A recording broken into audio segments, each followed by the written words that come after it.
A very good afternoon to everyone.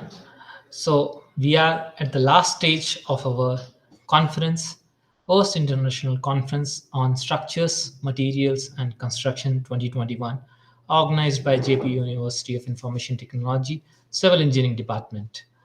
So, we once again welcome you, and the afternoon's proceedings will go as we will have our keynote 9, which will be an industry keynote delivered from 3 p.m. to 4 p.m. Then we'll have our last keynote session delivered from 4 p.m. to 5 p.m. Meanwhile, the technical sessions have already started in their respective virtual rooms 4A, 4B, and 4C from 2 p.m. to 4:30 p.m. After that, at 5, we will start with our valedictory session up to 5:30 p.m. So, without further ado, I'd like to invite and welcome our keynote 9 speaker, industry keynote, Mr. Animesh Jain. He is the director of JCC Infra Projects Private Limited, India, and he'll be delivering his talk on bridging the gap between the academia and construction industry. Mr. Animesh is director at JCC Infra Private Limited, which is an AA class government contractor with an annual turnover of 85 plus crores, having responsibility for business operations, business development, and team building. He is leading 100 plus team members of the organization. He completed Family Managed Business Program in 2014 from SP Jain Institute of Management and Research, Mumbai. In Bachelor of Engineering Honors in Civil Engineering in 2011 from Birla Institute of Technology and Sciences, Pilani, Rajasthan. Some professional achievements of his are that he led a team for a successful completion of 15 projects in past 10 years. Turnover of the company grew by 6 times in this period. Operations of the company expanded from Rajasthan to 4 states in the country now, leading the team to become a family-owned, professionally operated business aimed at building the JCC brand, known for creation with distinction. He recently completed turnkey railway construction projects of 45 kilometers of 215 crore value in Rajasthan for doubling Delhi-Mumbai trunk road. Recently, he also completed bridge construction project at Nagpur-Mumbai Expressway of 100 crore values. Executing construction of JRN Government Hospital project of 65 crore value, which will add 400 beds to the existing medical infrastructure of Ajmer city. So once again, we request to our audience that they can keep their microphone switched off while during the keynote speech. You may type in your queries in the chat box of the Google Meet, which will be taken up at the end of the keynote. And authors having presentations while the technical sessions may please proceed to their respective virtual classrooms. We again welcome Mr. Animesh to deliver his industry keynote speech. Welcome, Animesh. Hello, good afternoon, everyone.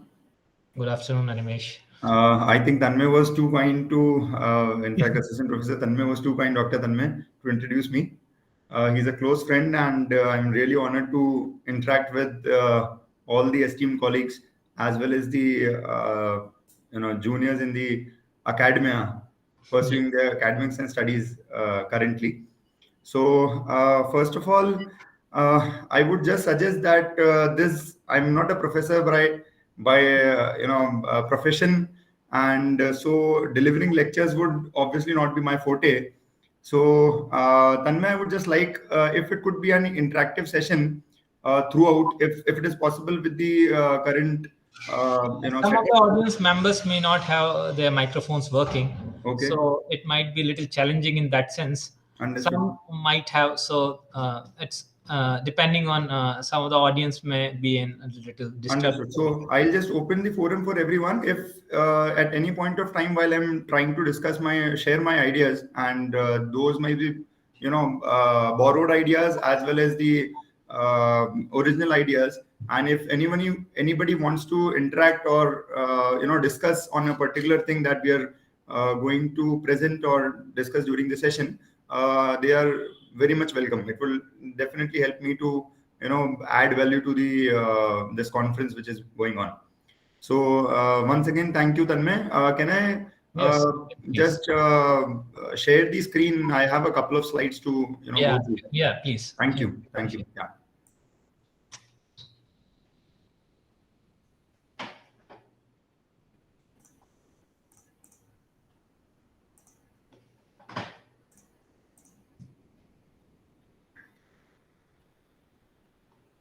yes, your screen is visible. You Is it can visible? Yeah. full, Okay. full Thanks. screen.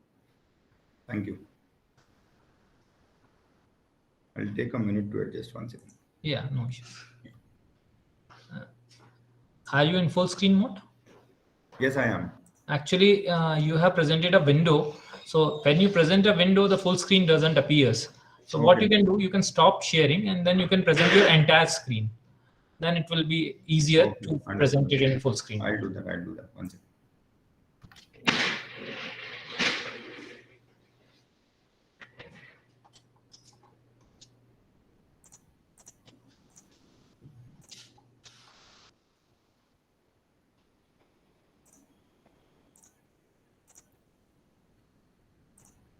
Better now? Yeah, now you can do, yeah, just you can press hide also and then it Yeah, will sure. be good to go.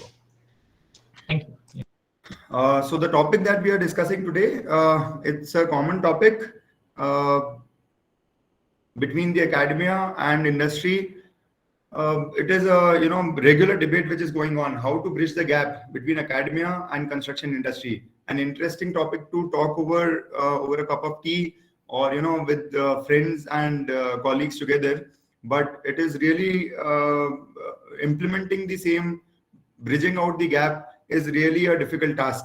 And a lot of people have been working on this, trying to bridge the gap, trying to bring the academia and industry together. But till now, in the current scenario of the construction industry in India, we have been very partially successful in the same.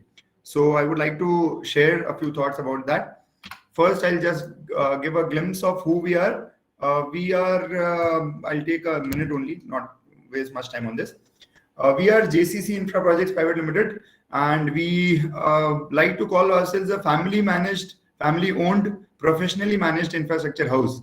So there are a lot of family businesses in the country, but being family-owned, we like to be professionally managed, and that is where we are aiming for right now. It's been a 39 years of legacy for the business. My father, he's the managing director, Shri Jain sir. He started the business, and on his footprints and the platform that he has set up for us, we, the second generation, and the professional team that we all are right now, we are really hoping for more decades of fortune ahead. Our motto, it's very clear: creation with distinction. We try to deliver projects or try to do projects in a way that everything that we do is a distinction in itself. As we all know, in a lot of motivational movies, you might have seen that even if you sweep the floor, it should be done in a manner that you feel satisfied, as well as the people, they recognize you for even sweeping the floor. So any work, any project that we do, we really get into it and try to deliver the best with a distinction. And the areas of operation, we operate into railways. We are turnkey contractors for railways, born and brought up into railways. We do a lot of bridges on turnkey basis and buildings also. So this is about who we are. Now coming straight to the point. These are general Google facts. Everybody in the audience, I'm sure they know about this, that we as a country, Bharat, India, we are the second largest graduate pipeline of the world. We have the second largest graduate pipeline. In 2020, we have surpassed everyone else, and we are just behind China to be the largest graduate pool of the entire world. And approximately 15 lakh engineers graduate each year, and roughly 20% of them are civil engineers. But sadly, more than 50%, this data might not be accurate, but I'm quite certain after the facts that more than 50% are unemployed from their campus placements. Why is that so? One thing which I'll try to bring out is this ratio, this figure is very startling when you compare it to the industry requirements. How? This slide maybe presents the correct picture. So the construction industry, as we see right now, Indian infrastructure sector is actually the biggest focus area of the government of India. How? Why? Very obvious reasons. We are a growing economy. For a growing economy, we were underdeveloped at a certain point of time. We are a developing country right now, and we are moving towards the higher developing stage and really towards a developed nation by in next say couple of decades. With that in mind, the infrastructure is the only area where the government can invest so as to boost the economy. We have to be a developing economy. We have to beat the entire world, and that's why infrastructure is always the biggest focus area of any government, be it BJP, be it the Congress, or any other political party which comes up. We have to be really focused on infrastructure to bring the country to the development. So another fact, India has actually declared in the budget sessions and also the national infrastructure plan, which has been launched by the current government, that in the next 5 years we are ready to invest 105 lakh crores of rupees into infrastructure development and into highway development, infrastructure development, and only for railways a 5 lakh crore budget has been specially sanctioned for the next 12 years. When you compare it for the last 20 years or 30 years or 50 years, this budget itself would be the total budget which was spent on railways. So with this kind of investment, there obviously would be required a lot of people to execute, to deliver, and to bring out the best infrastructure in the country. But with that in mind, how come we are looking at these facts? How come out of 15 lakh engineers, 3 lakh are civil engineers, and 1.5 lakh engineers are unemployed from campuses? This is, this clearly shows there is a high misbalance between the industry requirement. Industry, take it from me, I'm a young industrialist in terms of the experience, plethora of experience in the industry. But every industry, construction or manufacturing or IT or automation, everyone needs good pool of people.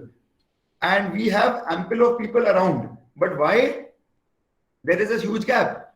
Why there are people who don't have jobs, and why there are industries who have a lot of requirements?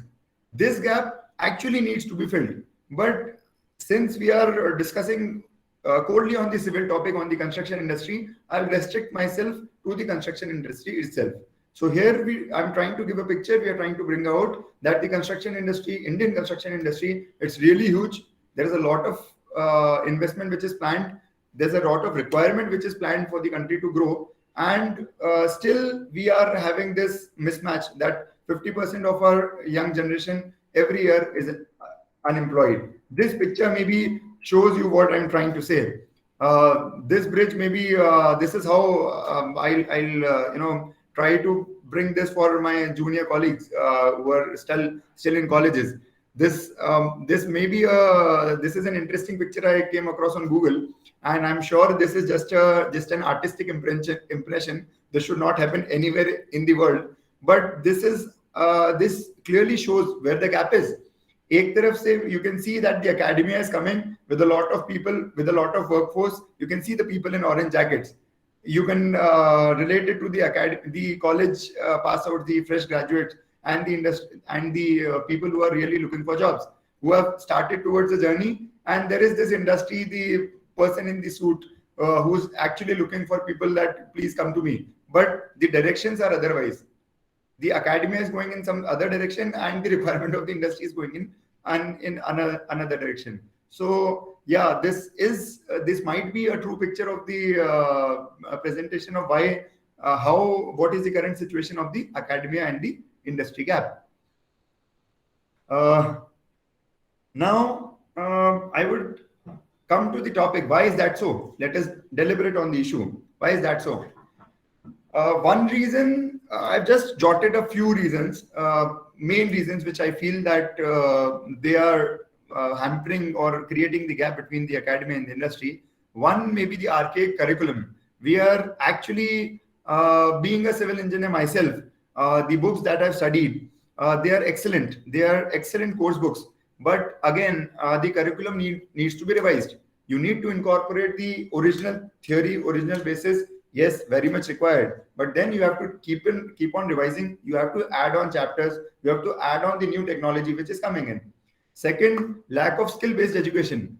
This may be very widely known, and this is one reason where we know that why we are behind China.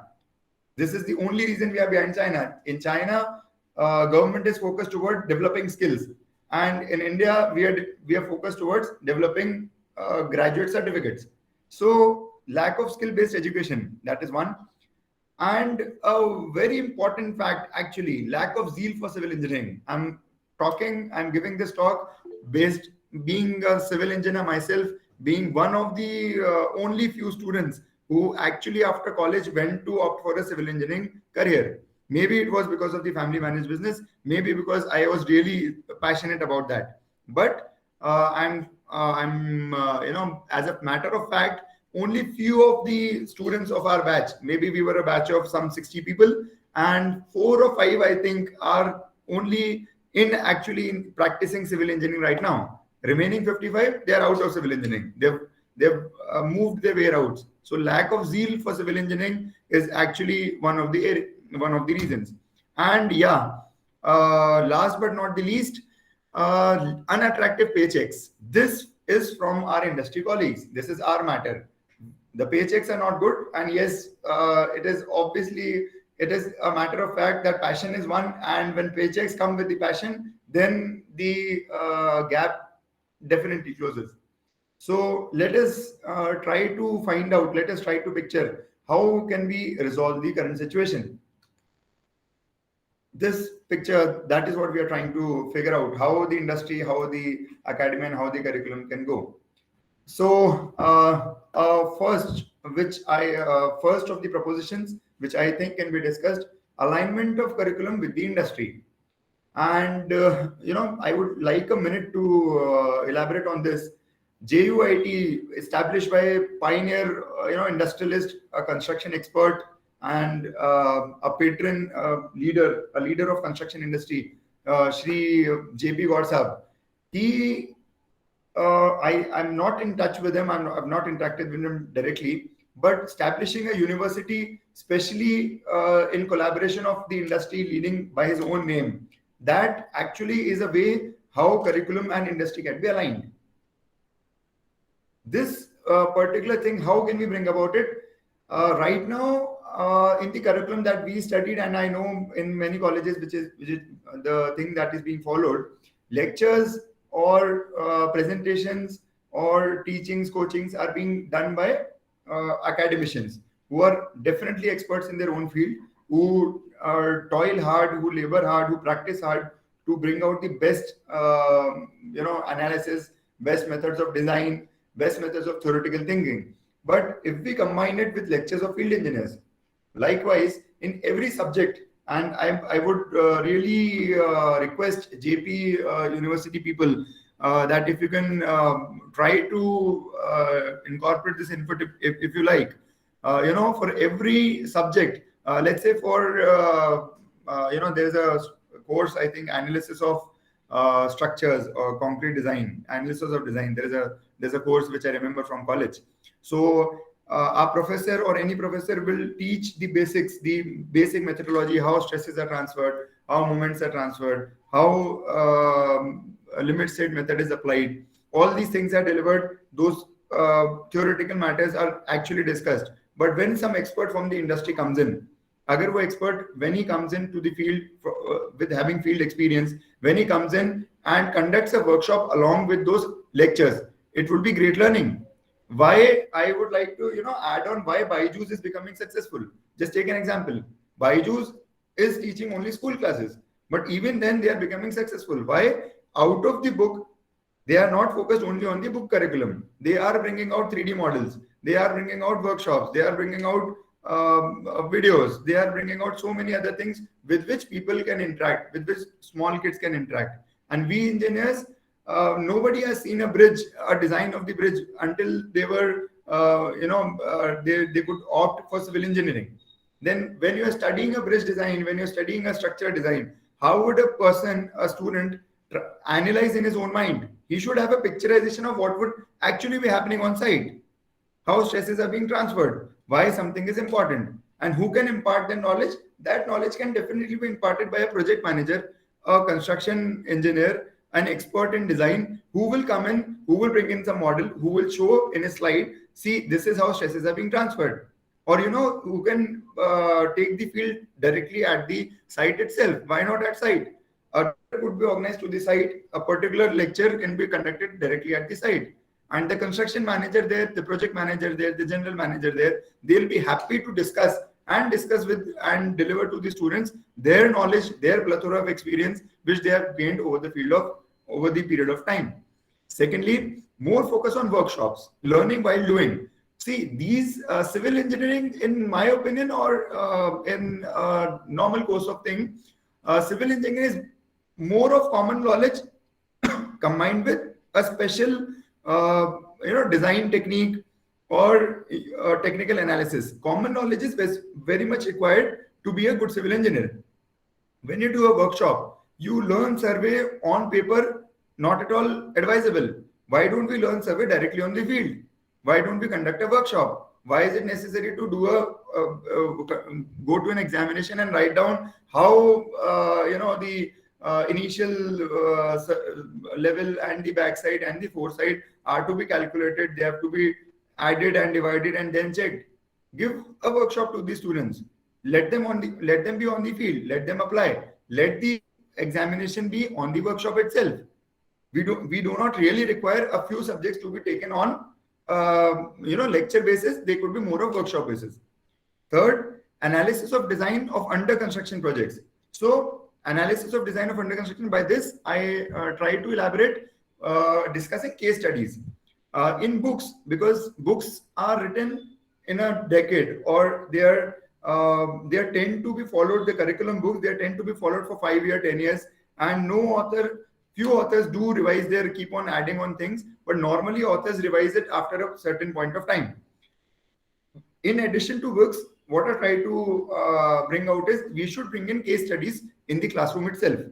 Case studies of failing projects, case studies of successful projects, case study of so many other things which are happening around the world. So again, students can relate how things are happening. We have to really generate the interest of students into civil engineering if we really want good civil engineers to come out of the colleges and be employable to the industry.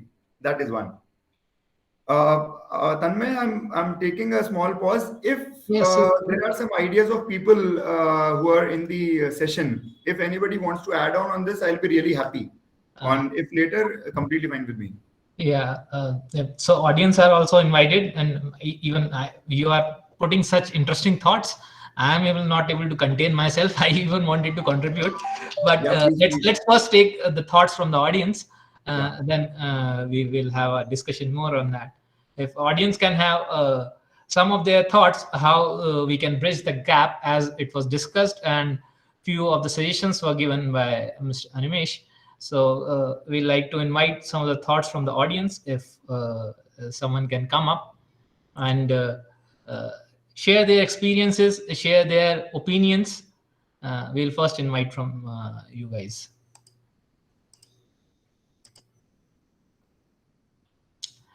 Meanwhile, what a very interesting thing you discussed regarding bringing in the case studies and regarding bringing in the skill development. If you know, even the universities have opened only on the skill development recognized by Government of India now. There are 2 universities in India which are working only on skill development projects. As you were discussing regarding China, that what is the difference between Indian curriculum and Chinese curriculum is this, that practical knowledge is tending to zero. A civil engineer, and more so in the case of COVID, we are also facing the same challenges, that students, even without seeing what concrete is, they are passing out design of concrete structures. They are passing out the concrete design labs. So situations during these COVID times has actually become much more challenging than previously what it was for the construction industry. What kind of freshers you are getting? We would like to get your viewpoints from those also. As you rightly mentioned, that out of maybe a 60 people's batch, only 4 or 5 are interested due to the lack and who want to pursue actually something, and which is the scale of the industry is so huge. So we totally agree with your viewpoints.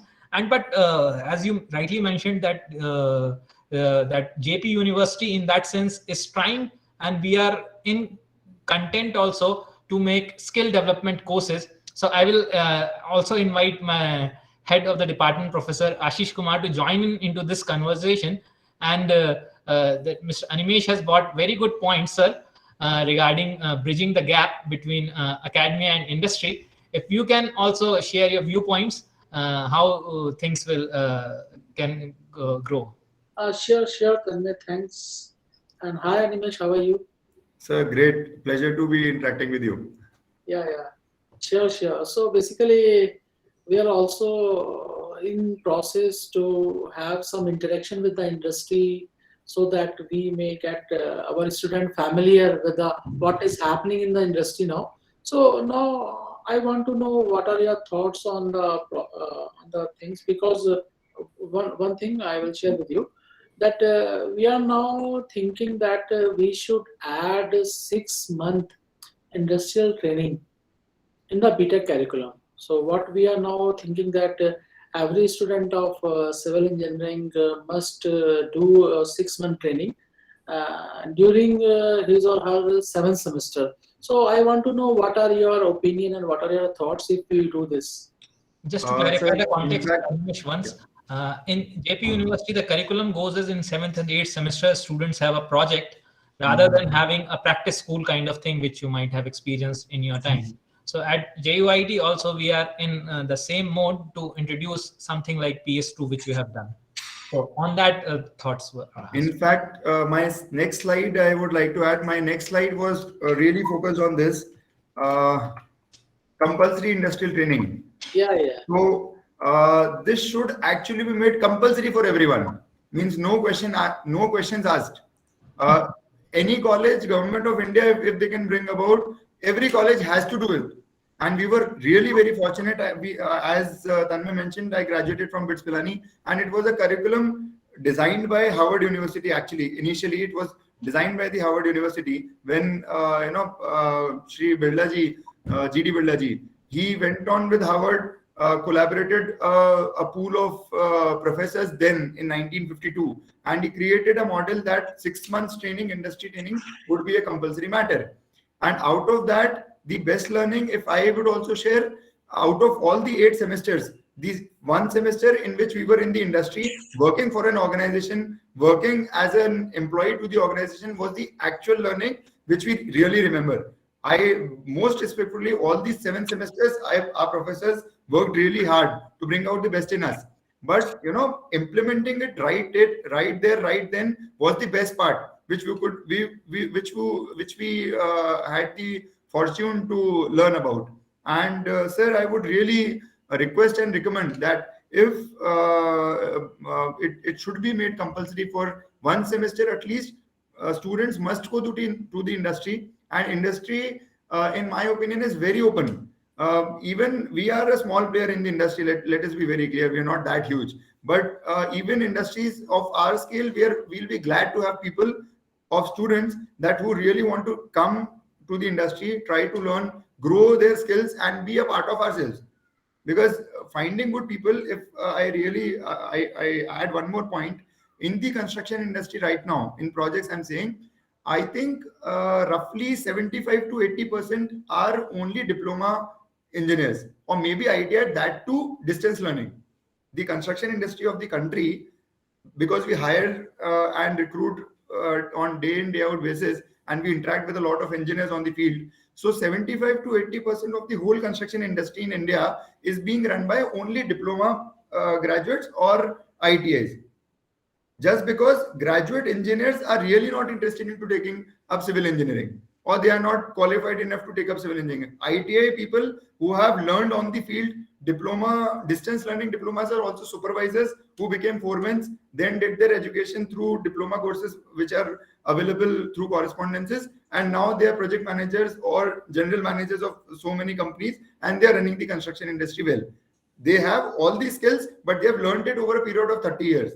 But if good engineers, they come up, they add to the construction industry, we'll have very good engineers, we'll have very good workforce to actually deliver at site on projects. That's a great insight which you are giving to us, that actually the industry is run by IIT students, Yeah, not the graduates. that is there, and they are doing it excellently. But they have to gain experience of 20 years, 25 years to be at that position. We Yeah, don't find people who are, a UPSC qualified IAS officer. He becomes a collector at the age of 30. correct. But you won't find engineers in the construction industry who can handle a 1,000 crore project at the age of 30. Sure. For a project of 1,000 crore size, you need person who has 30 years of experience. Why? Because he has been trained in a particular fashion only. He has developed those skills over a period of 30 years. But if a UPSC qualified, a person of that caliber, who might have qualified UPSC, or instead of that, he opted for the private sector and he's working in the private sector, and in 10 years of experience, he is able to run a 1,000 crore project. But you won't find those people. And that is why you have to bring out people who have 30, 35 years of experience, their own style of working, and you have to give the projects to them, and they have to run the projects. These are areas where I'm trying to bring about how painful the situation of industry is. We don't find good people. And you can take my word, go to anyone who's there, any leader of the country, leading construction house of the country, everybody is facing the same problem. There are no people to deliver the projects.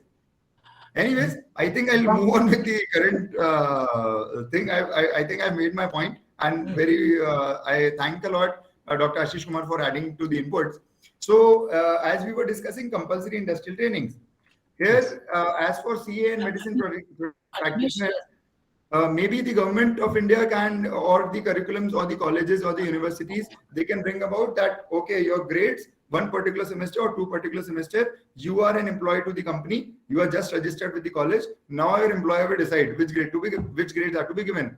And I would say the best weightage, the more weightage should be given to that particular semester itself. Then students will be more interested in performing, and industry will be more happy to absorb them there and then. And PPOs will definitely serve, pre-placement of definitely serve, and employability will directly increase.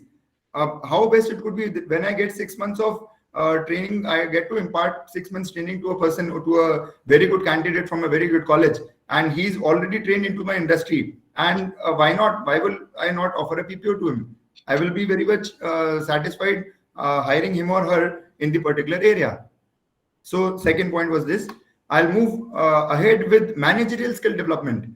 So skill development, we have talked about the technical skills, the field skills. But this is one more point. Time is the money to save in construction projects.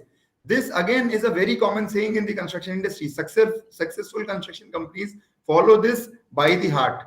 Generally we tend to think, because construction is such an old industry, it was one of the first industries. सबसे पहले शायद घर बने थे, सबसे पहले आदमी ने घर अपने को रहने के लिए शेल्टर बनाया था. That's why we, as an industry, we are the oldest industry. So everybody feels here construction is a very common thing. But the people, the industry, the companies who value this particular point, time is the money you save in construction projects. You don't save on quality compromise. You don't save on using substandard material. You never save on cutting down on some safety parameters, but you save only the time. If you're saving time, then money is automatically saved, be it any project. And these managerial skills, when again, as I said, technical skills are very much required, but after those technical skills, the engineers or graduates from good colleges or people who have really excellent zeal to perform, they should also have managerial skills to manage the projects. You have to deal with, in construction industry, when I'm talking about projects at site, you have to deal with people who will be laborers, and you have to be compassionate towards them. You have to get work done through them. You have to deal with people who have 35 years, 40 years of experience more than you.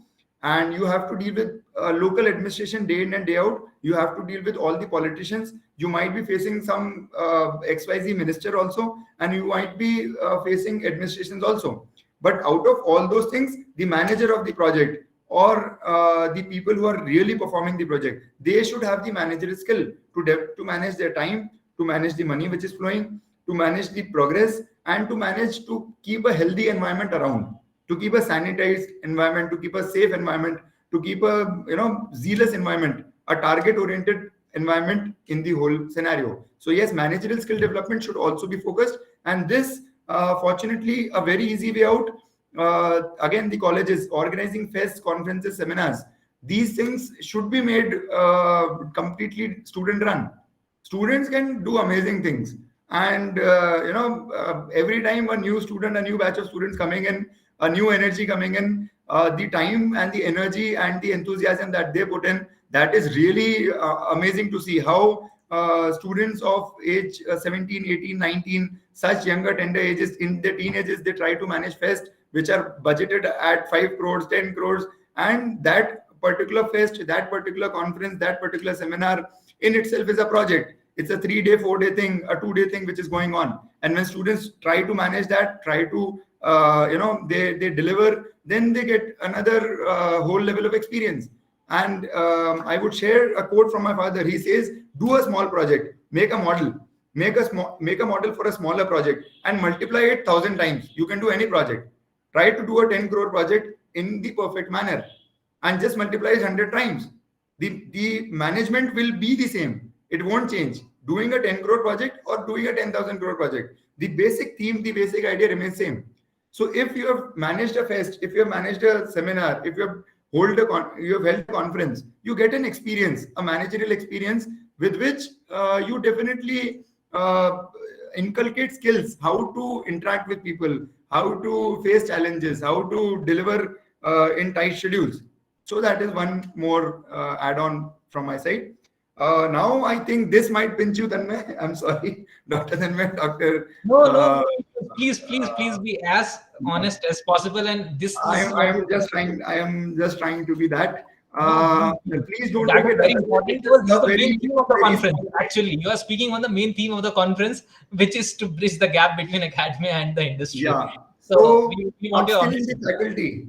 So what do we mean by upskilling the faculty? It's not that we are challenging, or I'm suggesting that I challenge the the doctorate that you have learned and the amount of effort which I know each and every faculty puts into deliver the lectures, to deliver some value to their students. It is really excellent, because me personally, if you say that you have to teach a particular thing every year to every batch of student, I would be definitely out of it. Yes, sir, I can't do this reading again and again and trying to impart education to willing people and unwilling people. Out of a batch of 100 people, we definitely, as students also, we have seen 75 are unwilling, 10 are okay, and 10% is the only percentage who are actually willing to learn.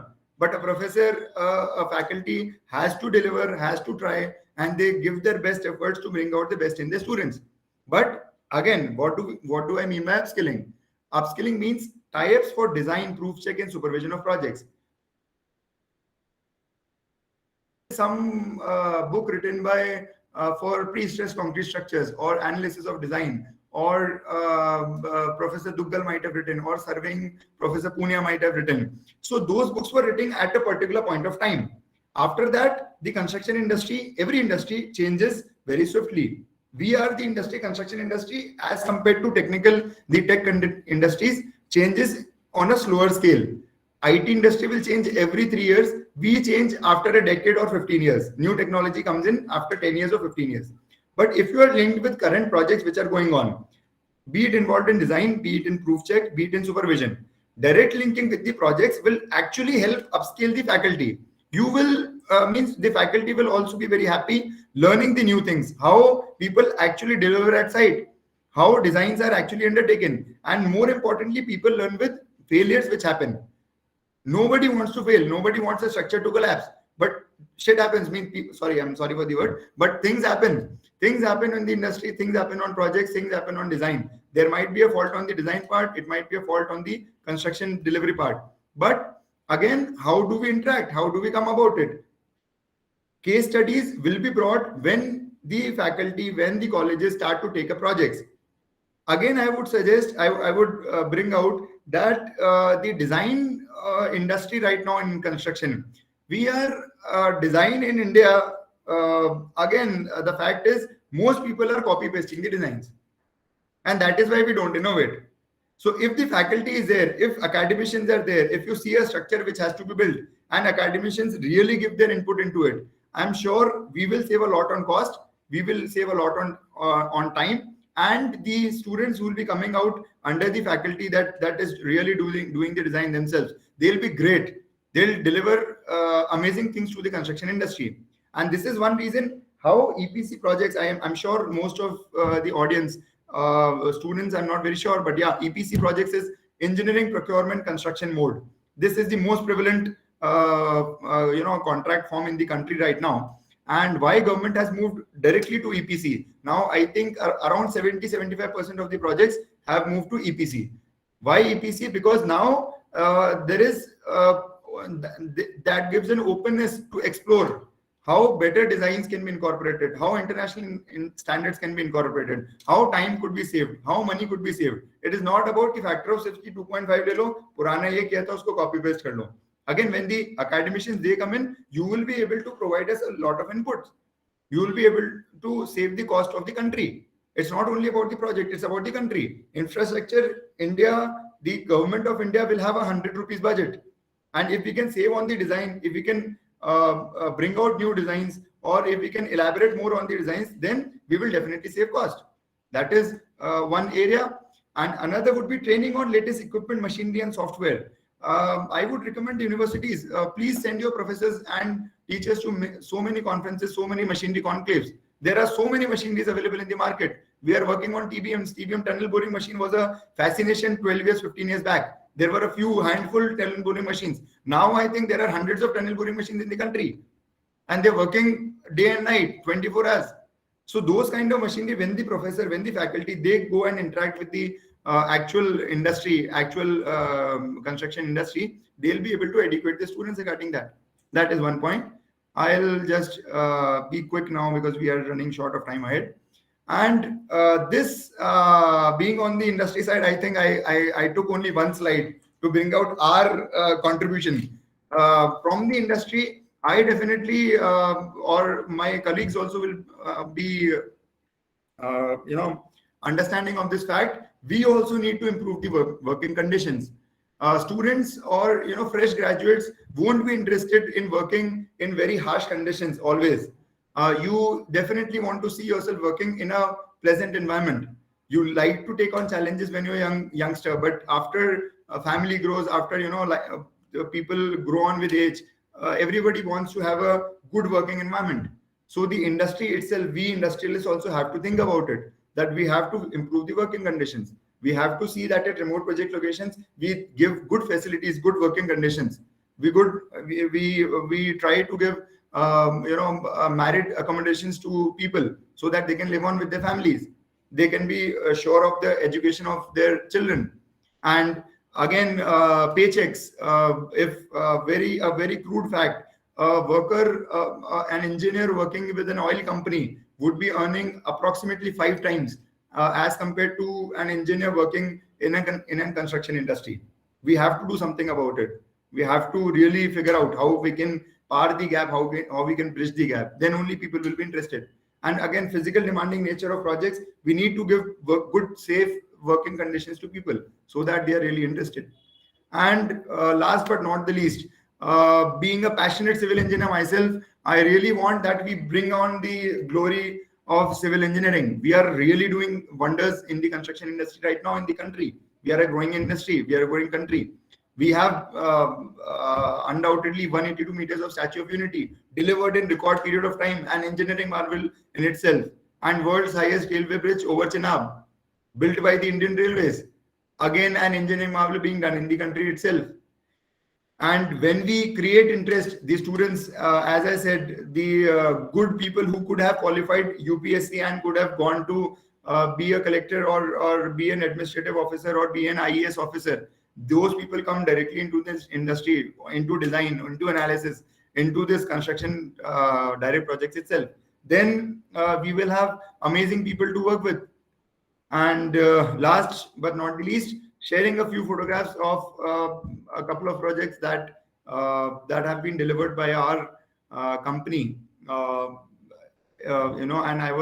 I'm very fortunate to be part of these projects. These are a couple of pictures of how dangerous cuttings are undertaken, how working parallel to running railway tracks, and you are excavating all these structures along. How that was done, and a couple of more finishing jobs. And yes, I think I'll take a pause and thank you for your time, for your effort, for the patience to hear. And really sorry for any blatant thought which I might have put forward. No, no, not at all, Thank Animesh, you. not at all. Yeah. We again want to really thank you from bottom of our heart that such a young entrepreneur like you is taking such a big responsibility, as you have mentioned. Why you could, in one sense, in being in India, you could. In other countries, we are seeing young entrepreneurs are coming and leading the construction industry to new heights. But in India, it's really very rare to see a person who is looking like 30 years old and he's sitting at a director's table and is promoting what can make a revolutionary change in the industry. Thank you. So thank you Thank very you for much your kind for words. your frank opinions. Even I would like to discuss a few things in the time we have left. First, Yeah, let us please. take one of the queries from the uh, audience. It is being asked from you that thanks for highlighting the requisite of industry and academia. There are a lot of emphasis is given on project-based learning in new education policy 2020, Right. and without gaining practical exposure, it's not possible to learn civil engineering. Totally agree, as 6 months training mandatory in BITS Pilani has to be followed by other institutes too. Along with this, the educators are also required to get practical exposure of current innovative techniques and methodologies. For this, any specific methodology or process you can suggest if you have something in mind? Yeah, thank you, Rahul, for the query. I think I covered this in a particular site.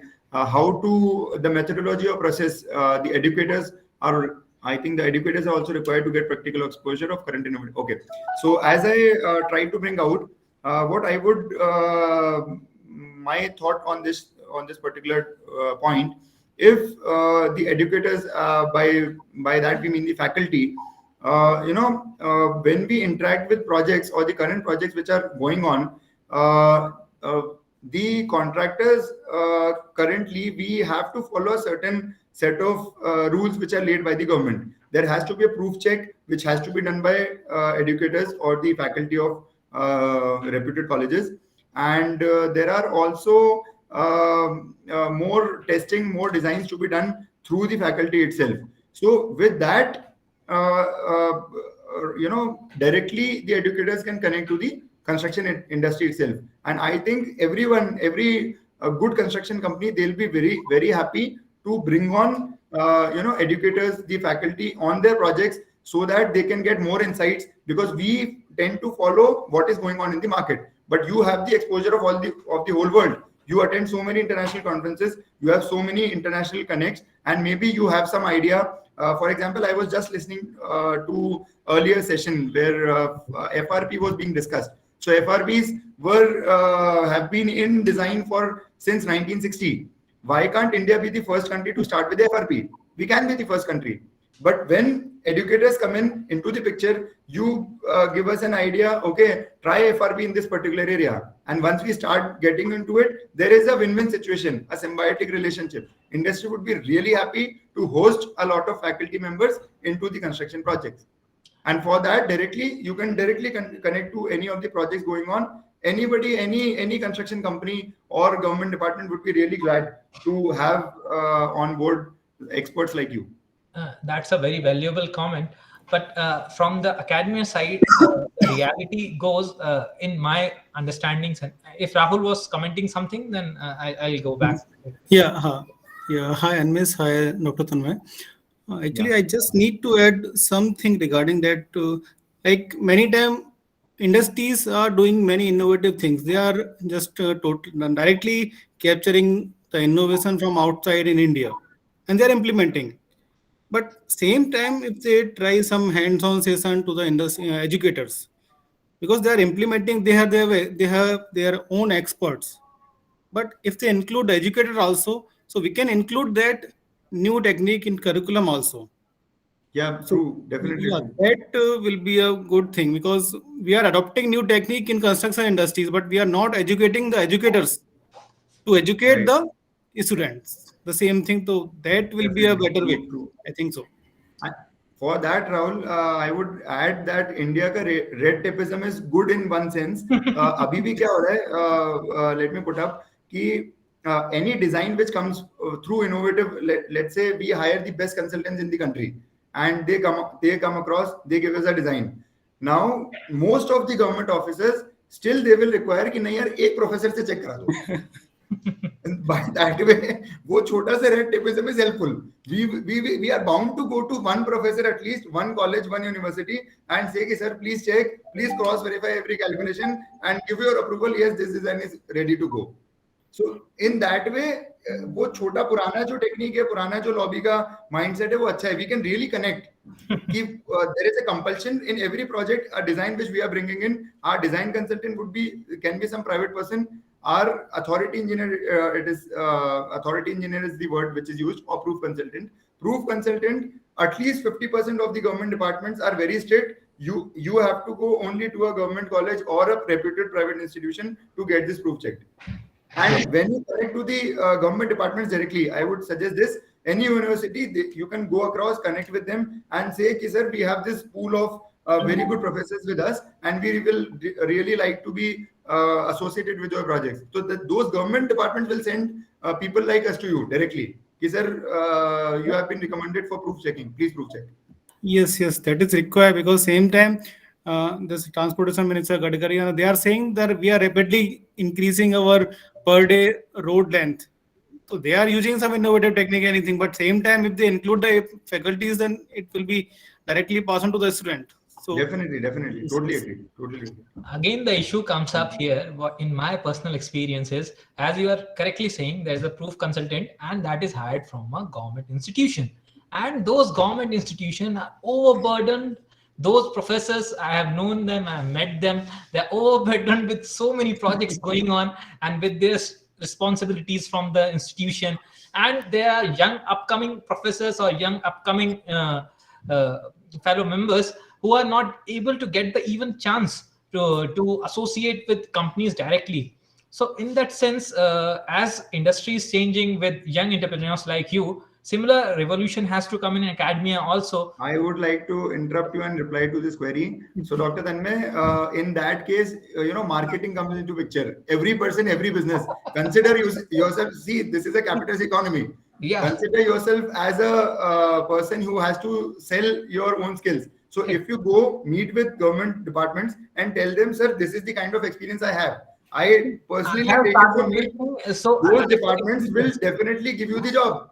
Here, instead of some government department, which government college, which takes 3 months or 4 months to proof check, if you are delivering them in 15 days and you are delivering a much better result, they'll be happy to pass on. Because at last, everybody with the current government in the picture, everybody has to deliver. Be it a government official, be it a contractor, we have to deliver on time.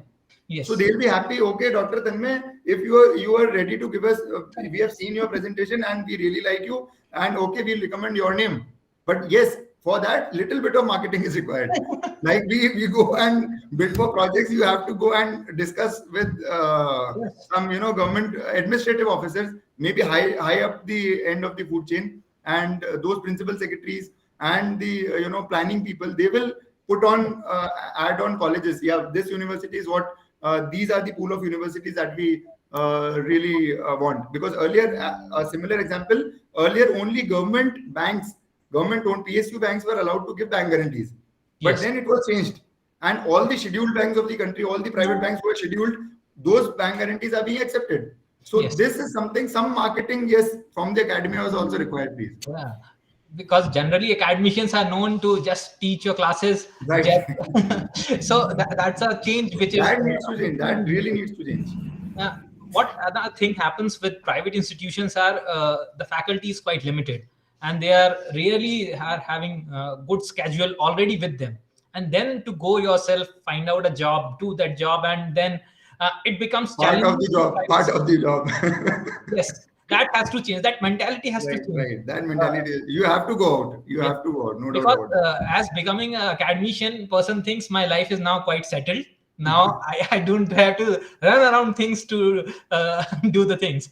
So So you really, I would want, as a dear friend and as an academician, I really want you to change that mentality and come out to the field. I have started something with You really Himachal love government. what is happening around, and we I have love started to have something with Himachal so much government. pool of I'm talent trying, around to discuss with. Yeah, I'm trying in Himachal with Himachal government. I'm working on some proof consultancies and some great, design consultancies, as you have rightly mentioned. But great. So you've already that's so joined. difficult to land. That's what my personal experience was. I could have recommendation from senior people so that I could have gone into it, and some of these things have started coming to us. But to start the network in India, the things It are always is. going It like always is difficult. it's It always but, is difficult. but these thoughts which you have given today sets the theme of the conference, and I'm sure upcoming students and even very senior professors are sitting over here and they are listening. Even Professor Gang from Singapore is here, Professor Arunachalam from JUIT is here. So we have even Arpit from industries over here. So they must be listening to this talk, and if they want to conclude with some of their remarks, Dr. Gang might not be so conversant for the Indian problems which we are facing, the challenges we are facing in India. But if from industry or some other academicians want to add to their points, then we like to close on that remark. Please, most welcome. Thank you.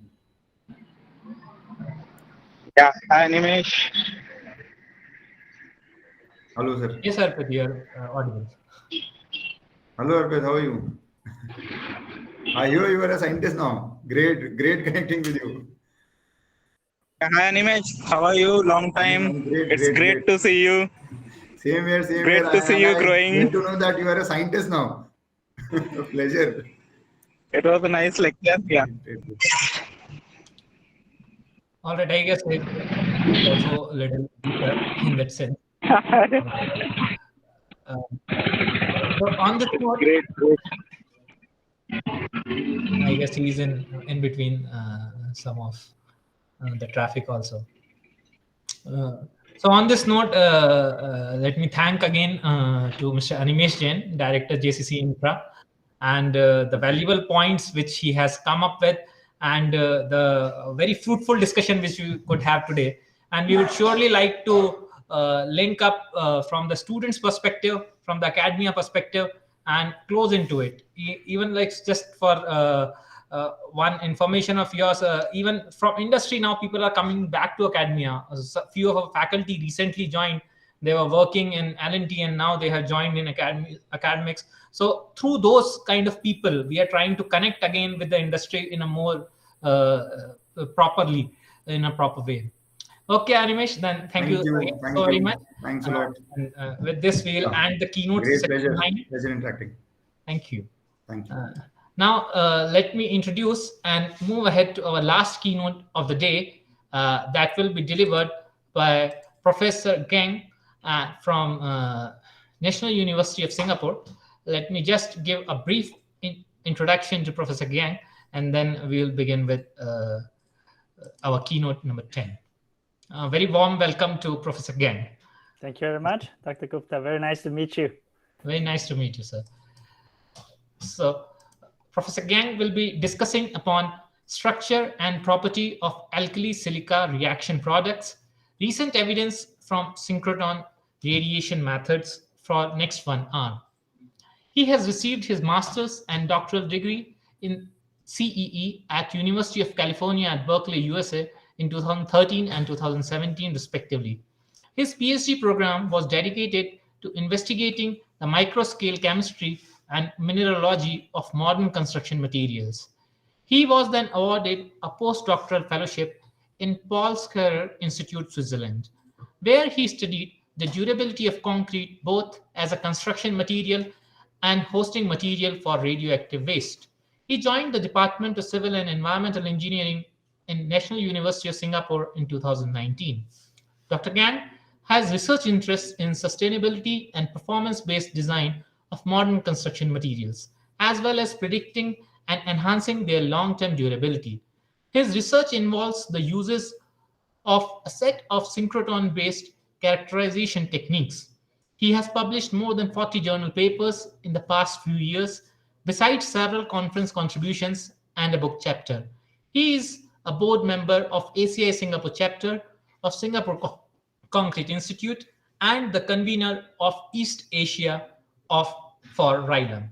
So we once again heartily welcome Dr. Geng from Singapore, who has given graciously his time, even after his office hours, I believe. It must be around 6:30 over there. So thank you very much for joining us for your keynote speech, and also as the chief guest for the valedictory ceremony. He will be staying with us for the valedictory also. So with these words, I would like to welcome Dr. Geng and to give your keynote 10 presentation.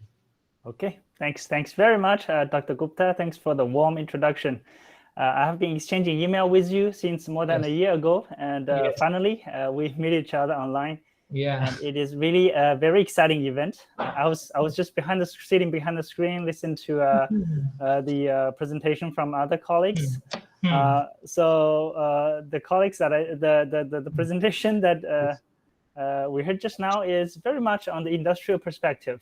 yes. So in the next few tens of minutes, I'll bring everyone's attention back to the academia part, and I hope this transition is not very sharp, and you can still enjoy a bit of the research that we've been doing here in Singapore. Correct. Yeah. So I will start sharing my.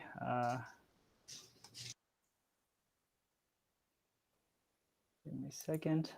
So to share of my entire screen. Yes, you can share your entire screen. And then I bring up my slides. Can you see the slides? Yes, sir. Now you can just maximize them. All right. Oh, that's great. Okay, let me use the laser pointer. Okay, so I'll start my presentation. Good afternoon, everyone. I'm Guoqing. I'm assistant professor from Department of Civil and Environmental Engineering in National University of Singapore. My presentation today is entitled as The Structure and Property of the Nanocrystalline ASR Products, Our Recent Findings. So for those who are not very familiar with this term, ASR, don't worry, I will explain to you what is this term. Some of you, I'm pretty sure that you understand this very well. In today's presentation, I will introduce to you what are the problems we want to solve, what are the methodologies that we use. This is a very important part for scientific research because you need the right tool to study the right problems. And I will show you the results that we get and then the conclusions. Okay, so brief introduction on ASR. It's short for alkali-silica reaction. This reaction is one of the most common, let's say, the degradation mechanisms for modern construction materials based on concrete. So we have seen these type of problems that happens to all type of concrete infrastructures, including dams, retaining walls, bridge decks, all types of concrete structure. So the typical appearance of these degradation is that you see map-like cracking on the surface of the concrete, and oftentimes you see there are whitish reaction product that comes out of the cracks. So this type of reaction we call it alkali-silica reaction. And as implied by the name, it's a reaction between alkali and silica inside the concrete. So where does the alkali come from? The alkali are the sodium and potassium that comes from our modern cement. So our ordinary Portland cement, its manufacturing often will finally incorporate some sodium and potassium inside the cement. And the silica, where does it come from? The silica comes from the aggregate, which are the sand and gravels that we use as the filler inside the concrete. Well, since they are fillers, we want them to be inert. We don't want them to change in their chemistry, in their physical morphology. If this change happens, oftentimes the concrete will develop a degradation. And that's exactly the case for the alkali-silica reaction. The alkali in the paste, in the cement paste, it can react with the aggregates, and slowly it will create micro cracks inside the aggregate. And then this product, this ASR product, starts to form inside the cracks, and with more and more product forms, the cracks starts to open up. It becomes larger and larger. And then from a macro scale, from bigger scale, what you get is a concrete that's expanding slowly in its volume. Okay, so this type of problem happens for concrete. If it's restrained by the environment, for example, for the dam, then you will see that the concrete will slowly develop a lot of cracks on the surface. The structural safety will be at big risk if you start to see this type of problems. So the work that I present to you today belongs to a big project that's initiated by several research groups in Switzerland. So this project, it's called, it's a Cinegear project. So Cinegear is a German word. It means that it's synergistic. It's a collective effort by several research groups. So we have in total 6 different projects, sub-projects we call it. Each sub-project covers one level of scale of this very complicated alkali-silica reaction problem. We try to solve the dissolution, the mechanism of how the aggregate dissolves in the presence of different elements. We try to understand how the product forms in the beginning, how does the product change as a function of time, and how does it cause the micro cracks. We are also trying to understand the propagation of the cracks as a function of time, and how that corresponds to a bigger volume expansion. And eventually we have a subgroup 6, which study the multi-scale computational modeling of ASR damage evolution. So their ultimate task is to model, to calculate the expansion of a big dam and predict where and when the dam will develop cracks. So this is a very, I would say, a very scientific effort of solving this problem. So coming back to the part of my work, I focus more on understanding the structure and the property of the alkali-silica reaction product itself using a set of methods that has not been too much used before. So let's look at the problem here.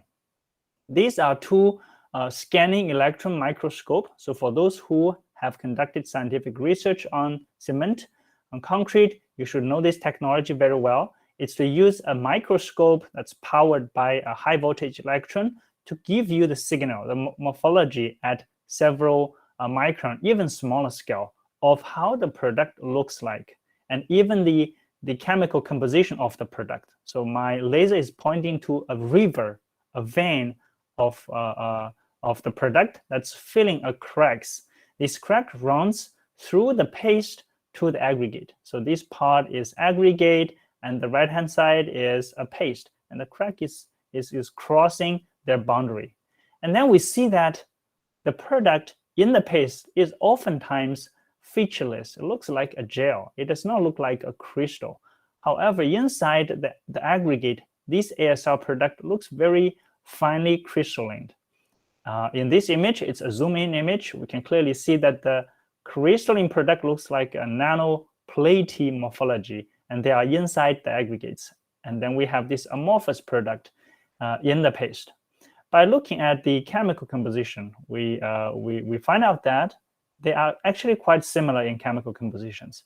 Both are composed of these calcium, sodium or potassium silicate hydrate. There's a slight difference in the ratio between the calcium to silica for these 2 types of product. For the crystalline product, calcium to silica ratio is around 0.24. Well, this is the data from a published paper. So I would say it's around 0.25, something like that. The alkali to silica ratio is also at a similar value, but for the amorphous product, the calcium to silica ratio can ramp up to 0.6, although the alkali to silica ratio remains at a level of 0.2 and 0.3. So these are the data we know from the literature that's published a few years ago of the chemistry of the product. However, we do not know what is the crystal structure of the product, right? Because we know concrete is composed of a lot of crystals. That's where the strength of concrete comes from. But for this product, we don't know what's the crystal structure. And what's the problem with that? The problem is, if you do not know the crystal structure, you do not understand how this crystal can uptake water and then expand, you will not be able to understand how the micro cracks forms. You also will not be able to design some mechanisms that can stop or mitigate the expansion of the product. So it's very important to understand what are the structure of these products. And also for the amorphous product, even though it's amorphous, it doesn't have a crystal structure by definition, but we also want to understand at the atom scale, the molecular scale, how does the structure look like? Okay, so what's new about our approach compared with the work that has been published? In our approach, we use a set of methods based on a very unique facility. It's called a synchrotron. So I'm not sure if any of you heard of this technology. Synchrotron is a very big platform. It's not one single equipment. It's a big platform. It can be as large as several kilometers large. It's a very big house. Inside it, there's a place where you can generate electrons, and the electron can be accelerated to the speed of light. And when these electrons running at speed of light, but changed their direction by super strong magnetic, it will emit X-ray. It will generate X-ray. This X-ray is so bright that we call it a synchrotron X-ray. Okay, so one thing to remember here is that the X-ray generated by the synchrotron is very bright. In the next page, I'll show you how bright it is. So in our approach, we utilize this type of X-ray to design a set of experiments. For example, the micro X-ray absorption, the micro X-ray diffraction, the high pressure X-ray diffraction, and X-ray tomography for the imaging purpose. So I will give you very simple examples of our work, how we use this technology to study the ASR problem. So how bright is a synchrotron X-ray? So think about the X-ray that we use in a laboratory. Okay, we often use an equipment called X-ray diffraction, X-ray diffractometer, in short as XRD. The brightness of an XRD is at this level. Okay, so the vertical axis is the brightness. This X-ray tube represents the brightness of a normal laboratory XRD. The synchrotron X-ray that we use, it has a brightness at this level.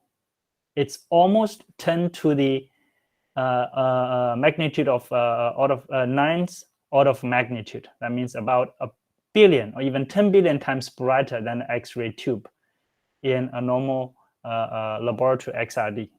So what's the benefit of that? The benefit is, for our laboratory XRD, you need powder samples, tightly packed. You need the X-ray to be shining or illuminating on the powders for sufficiently long time, usually more than half an hour, to get an XRD diffraction. Okay. However, we look at the ASR product, we can see that it's so small. For such a small XR area inside the aggregates, how can you focus your beam? Even you can focus, the intensity of your beam is so low, you will have to wait for a few months to collect a spectra, which is impractical.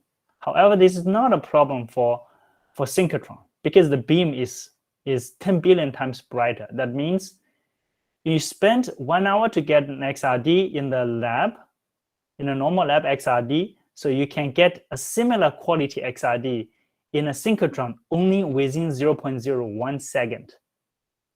That's the big advantage that allow us to collect the data very fast and also at very small scale because it has such a high intensity, a high brightness. Okay, so here are a list of methods that's based on synchrotron. I will not go through the details of these methods. For those who are really into this research details, you can probably take a picture and then go back to search some literatures for your reading.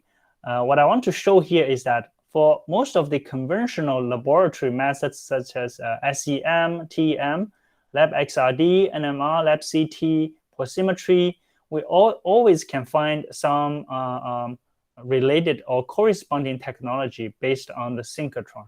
So in the synchrotron, it's really a collection of tools that allow you to look at the chemistry, the crystallography, the morphology, the 3D pore structure of your sample at very small scale and in a very fast manner.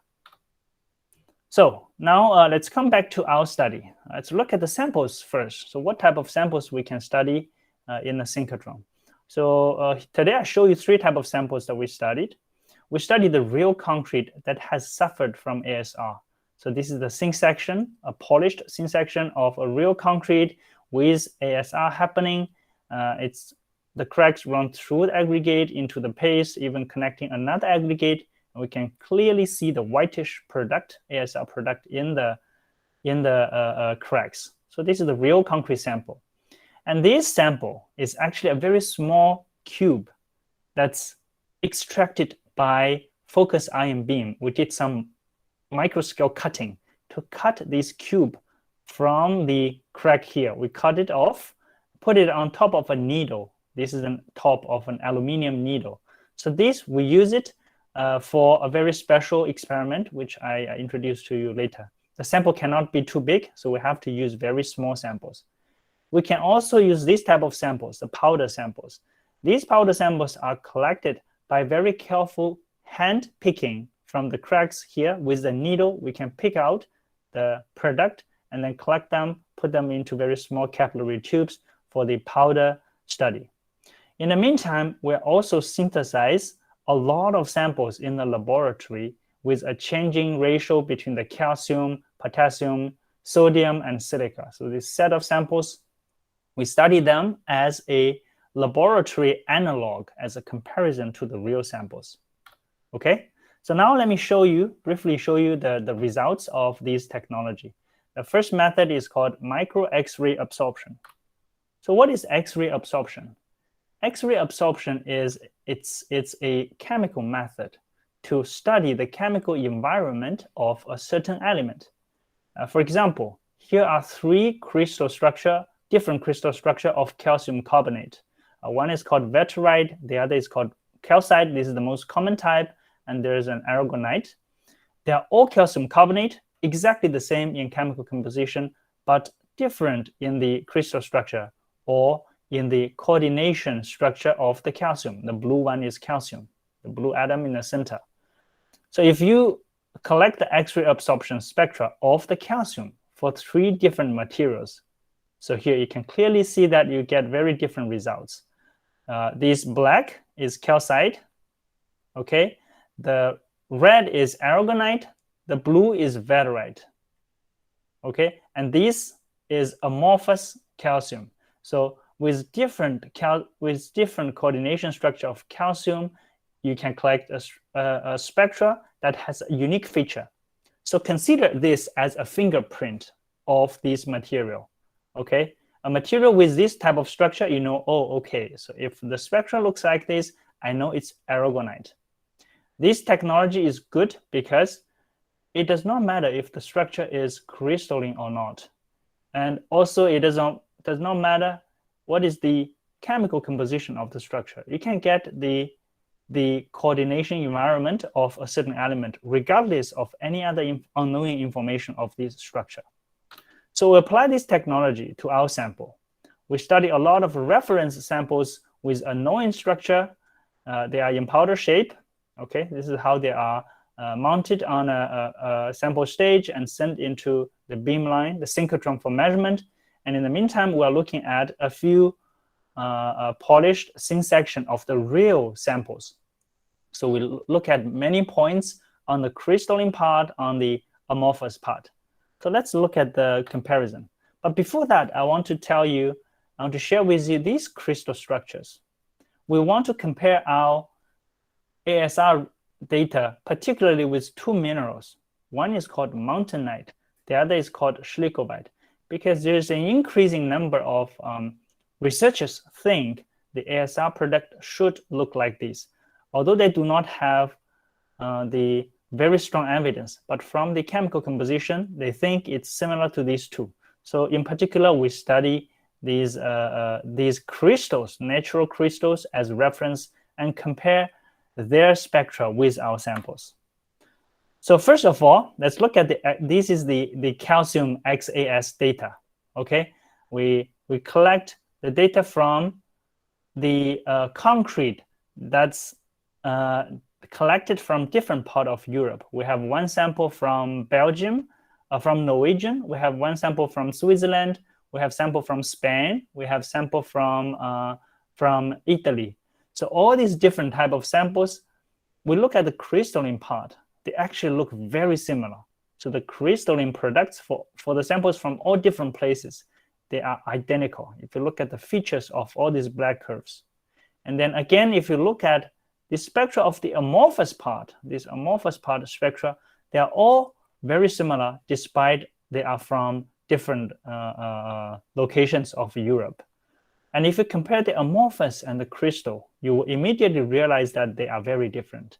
The position of the main peak, the feature of the minor peaks, right? They are very different. So you know the calcium in the crystalline structure and the amorphous region, they are different. But the crystalline and amorphous regions, they are, the crystalline from different samples, they are actually very similar. Amorphous region from different samples are also very similar. So this leads us to think that maybe the crystalline and ASR and amorphous of the ASR product, they are of some unique structure. So then we compare the data with some reference samples. These, we call them a fingerprint comparison.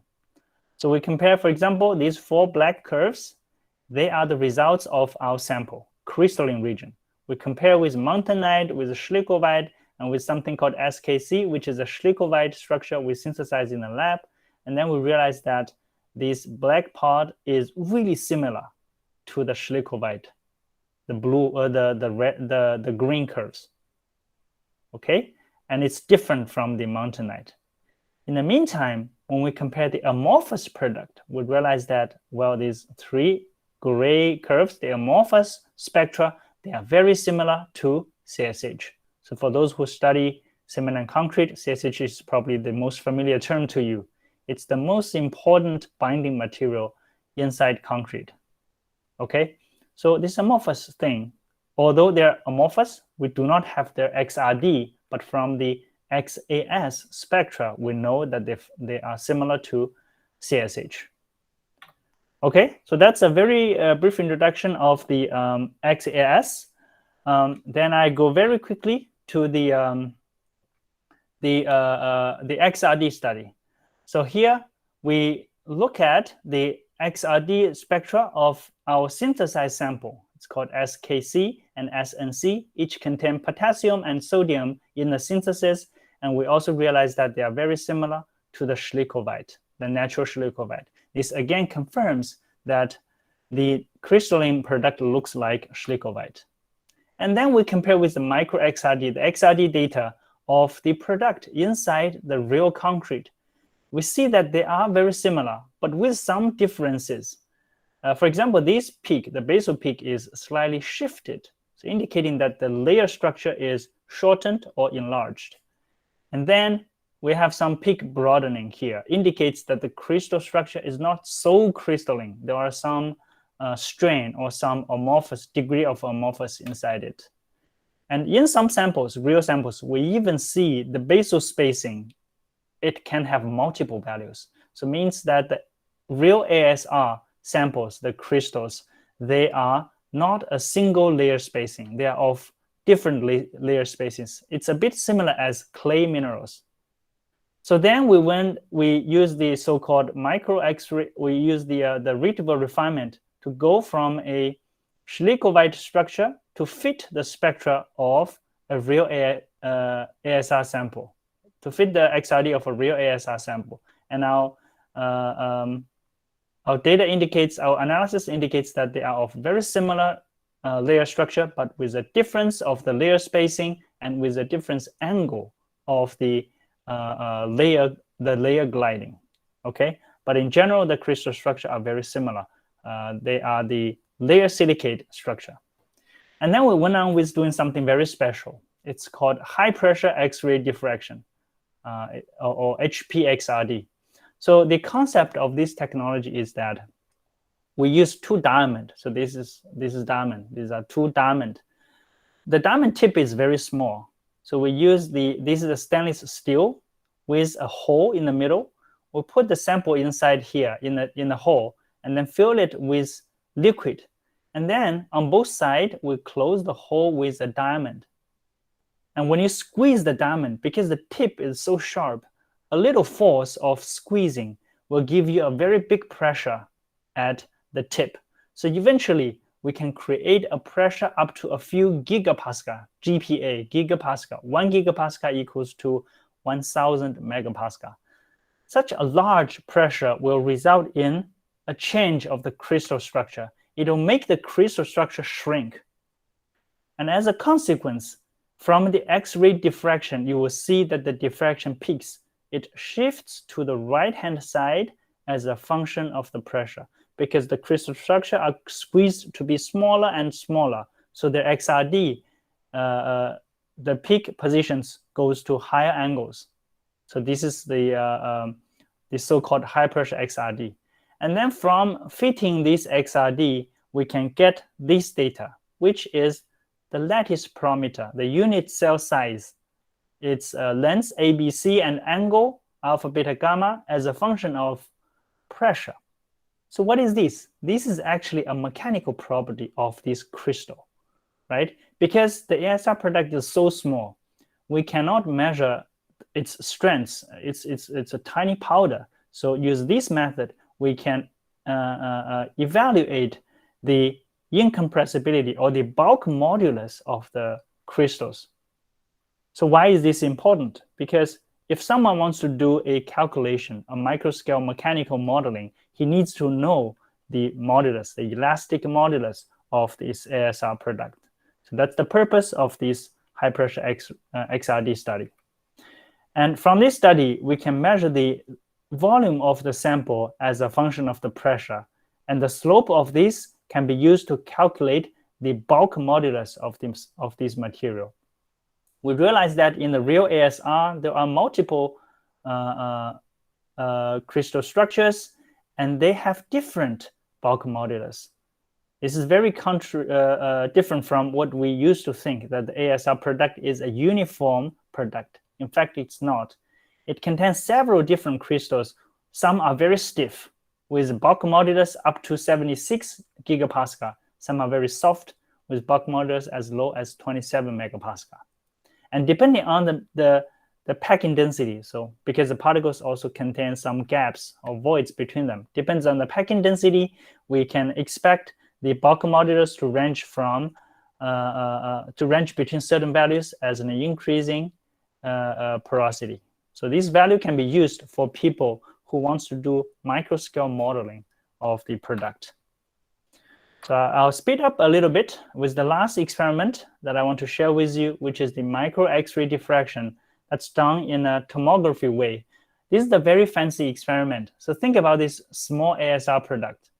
I put it on the tip of a needle, and then I rotate. In the meantime, I let the synchrotron X-ray to pass through it. This is very similar to the geometry of a tomography study. It's like the scan people will accept in the hospital, or the typical X-ray CT scan that we use to study the microstructure of material. But here we use a very small sample. Apart from this tomography data, we are getting something very unique. We can get the X-ray diffraction of the sample during the scanning. And on top of that, we can apply a moisture on top of the material. We can apply some heat, we can apply dry air, we can apply a wet air to change the moisture to see if this ASR product can absorb water and become larger. Because for many years, people think this is the reason why ASR product can cause crack, because they absorb water and become larger. So now for the first time, we're able to see this process at a very small scale. Okay, so these are very brief results. I select 3 different slices to show the XRD, slides 1 to 3, to show the XRD in dry condition and wet condition and ambient condition. They have different relative humidity. And we realize that at very dry condition, there's only one peak that's changed from the wet condition. It's the peak at about 9 angstrom. And the other peak at about 11 angstrom, it didn't change at all. So this leads us to think, these 2 peaks, are they representing the same crystal? Most likely not, because these are both basal spacings. So they represent 2 layer structure with different basal spacings.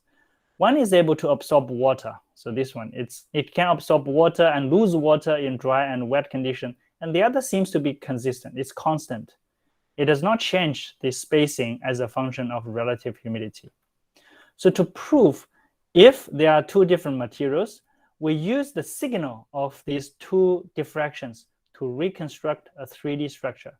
So for brief vision, the blue color and the red color, they represent two different materials that produce the two different basal peaks. We can look at the 2D data of the 3D data that I just showed you at different slices. We can see that the two materials together makes an area that corresponds to the ASR product. But oftentimes, at the location where one material is dominant, the other material is almost empty. So which means that there are two different phases. They like to integrate into each other, but they are two different phases. Okay, so then we look at, well, we know one material is able to absorb water. So does this water absorption change the total volume of the product vein? So we look at the contour, the three different colored overlapped contour of the sample when it's been wetted. And then we realize that even the wet can make the crystal basal spacing larger, but the overall volume does not change. We have further data to quantify the total volume of the two phases, phase 1 and phase 2, at dry, wet, and ambient condition as a function of vertical locations. And the curves are completely overlapped, meaning that the product, the phase, even when they absorb water, from a micro point of view, its total volume does not change too much. Okay, so now let me bring to the conclusions. From the X-ray absorption spectra, XAS study, we know that the crystalline structure, the crystalline product, ASR product, looks like something called silicovite. And the amorphous product looks something like something called CSH. And then we're able to measure the mechanical property of the crystals using high pressure X-ray diffraction. And then if we change the relative humidity, we see that some phase is able to expand, some phase doesn't expand. But even the phase that can expand, the expansion only leads to the gap between the plates become smaller and closer. If you look at the SEM image, all these plated products, they are separated by many gaps, by voids. So only, even though it expands, it's just that the gap becomes smaller. The total volume didn't change. So this is not a very good explanation for the cracking of ASR product. In the textbook, we often read that the ASR product absorbs water and expands, but in fact, it doesn't seem to be the case. When it absorbs water, it does not expand at the micro volume. So this is something that we think is very significant to the study, to these ASR study investigations. So that's all for today. I think it's a lot of technical contents, and I hope it's not too boring to you. This work is supported by these European Union and Switzerland funding. We have published a few papers. For those who are interested, you may went to these papers for a detailed reading. Okay. Thank you so much, sir, for introducing synchrotron to us. And actually, I am also hearing first time about it, and it appears very promising technique. And you have seen very good results through it. So first, I'd like to open questions to the audience. There's one question. There are two questions rather in this. Many thanks for sharing about synchrotron methods of characterization analysis. First is, if talk about synchrotron method of analysis, how much it is costly compared to conventional methods? I guess I'll take the questions one by one. So let's look at the first questions. For most of the synchrotron in the world, I think right now there are almost 50 synchrotron. Many countries have several synchrotron. They are operated by the National Science Academy of the country. So usually they are self-funded. They do not charge users for doing experiment. So for all the synchrotron I have visited, nobody charged us anything. We just have to pay for our own traveling, our accommodation. We just go there to do research and then make sure that we can publish the results. That's what they want. So it's not costly. But there is something that is very important for those who want to use synchrotron. Because the time is very precious.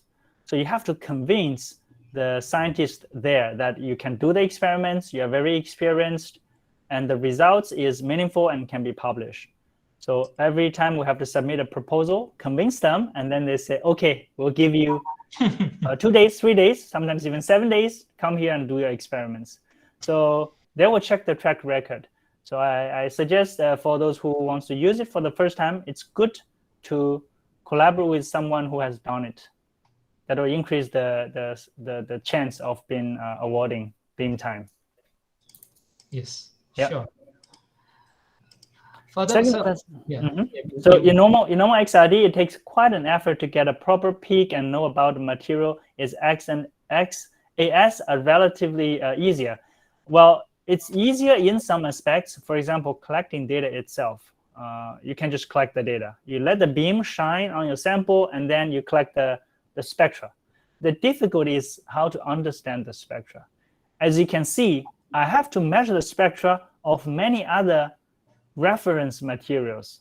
Okay, the material that I know, for example, schlickovite, montanite, CSH, I use them as a comparison. So this is what I call the fingerprint comparison. You have to have a big database for comparison.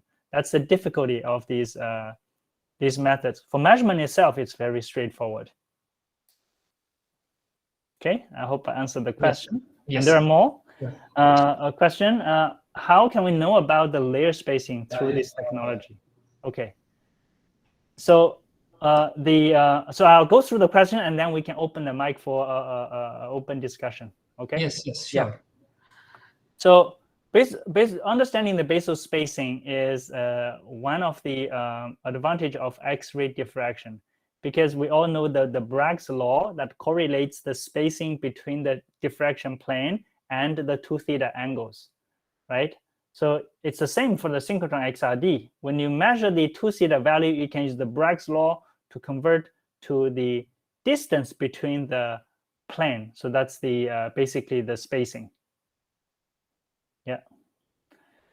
Is quantification of amorphous compounds such as CSH gel possible through this technique, which is quite different from XRD? Depends on what information you want to get. For example, using X-ray absorption, we can understand the structure of calcium very well. We have done a lot of this work in the past few years. But if we are talking about, let's say, the nanocrystalline size, we cannot get this information. Still is within the domain of diffraction technology or scattering technology. Absorption tells you only the chemical information of a certain element. Okay? Yes. Next question is, what is your take on application?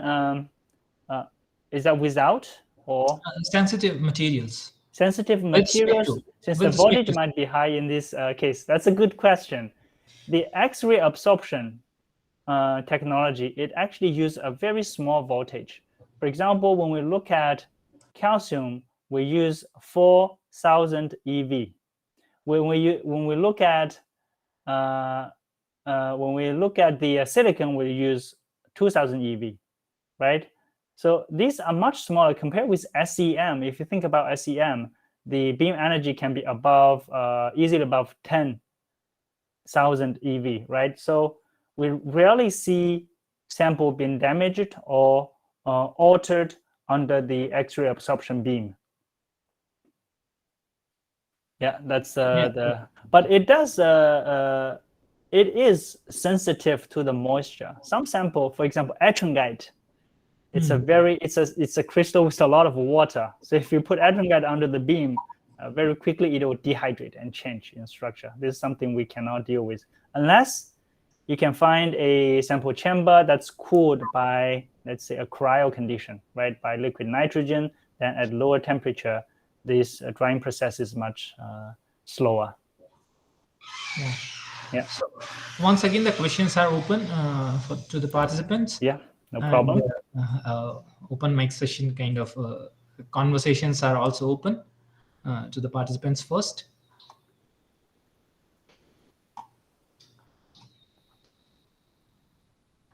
So what can you tell about your research group at NUS? Yeah, of course. I plan to leave this to the to the later on the few words for our audience, but definitely I'm very happy to share.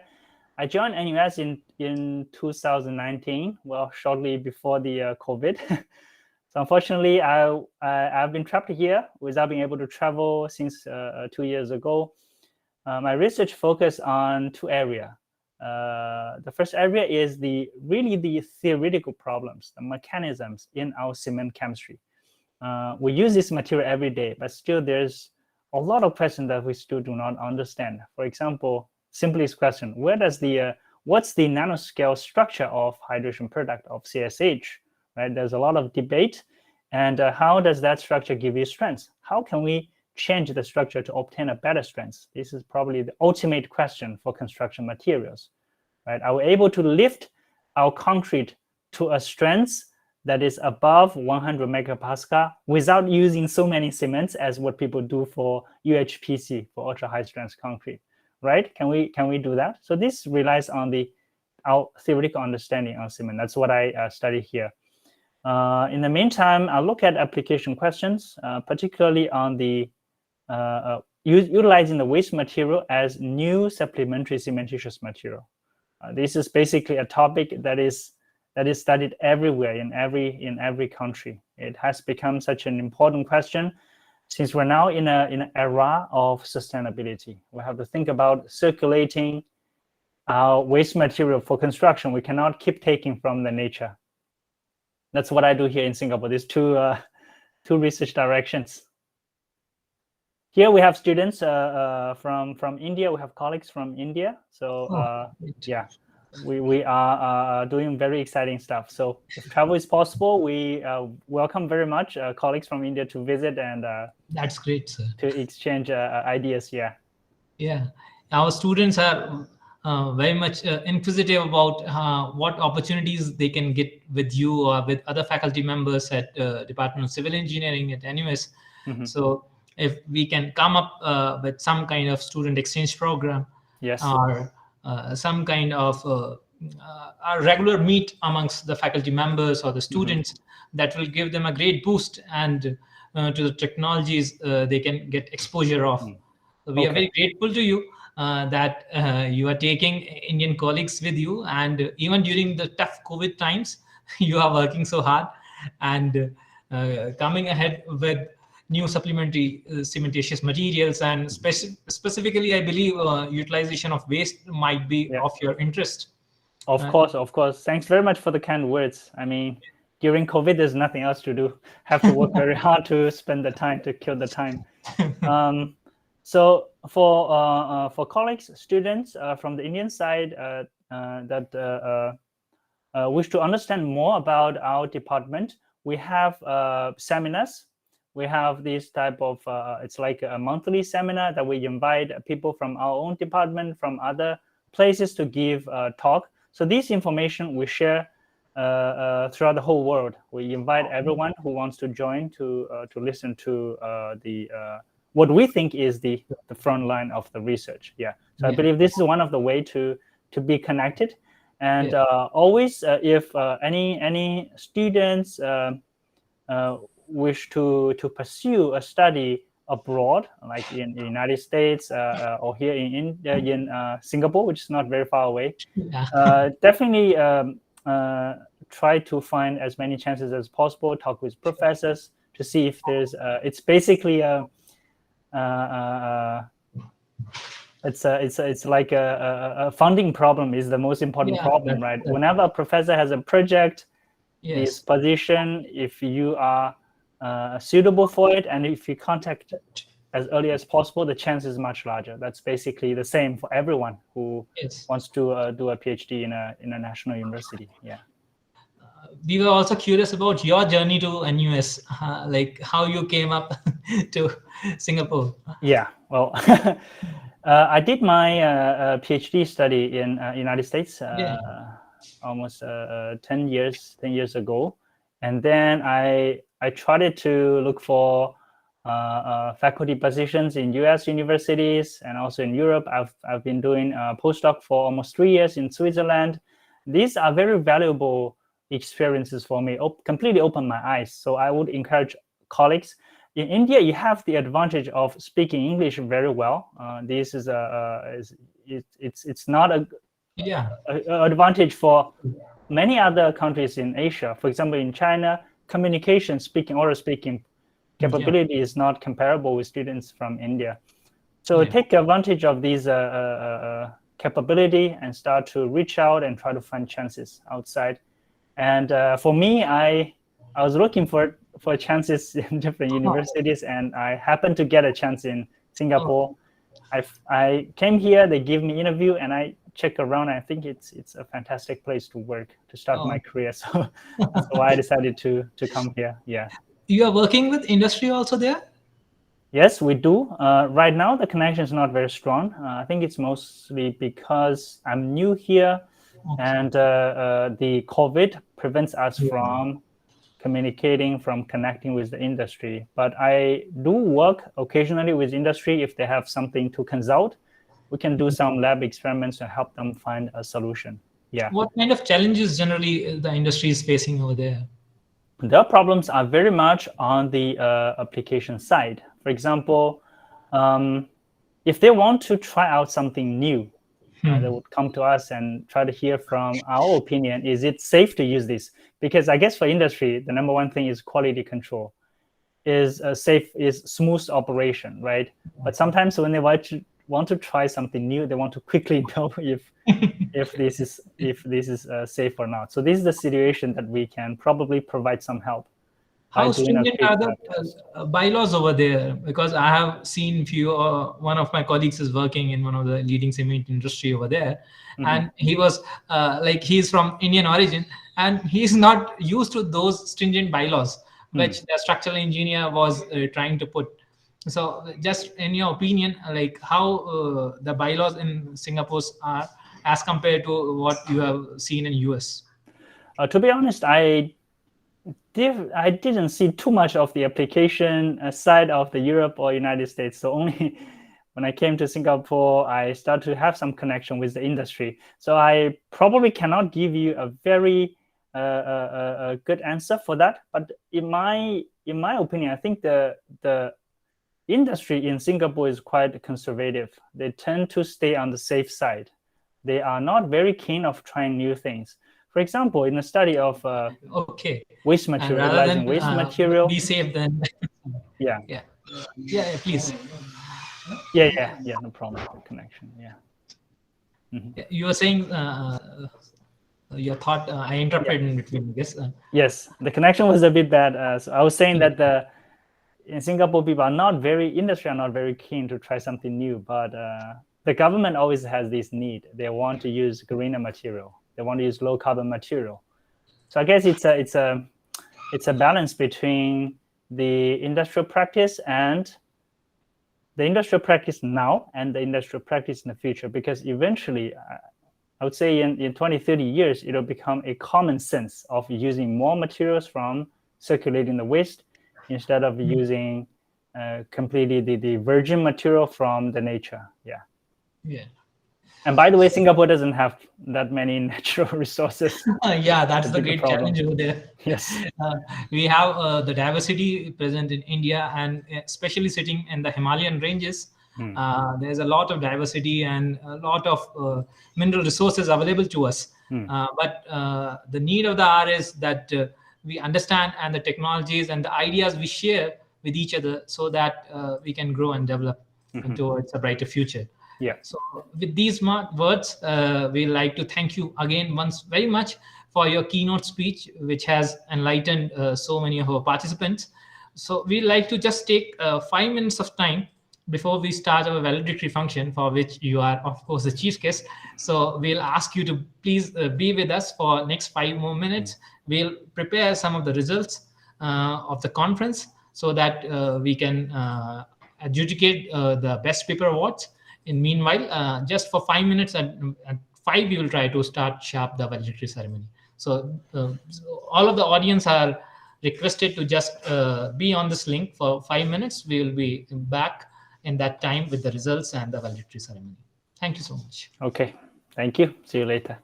Yes, in 5 minutes we'll meet. Yeah.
थोड़ा पानी दे दो गरम. ठीक है sir.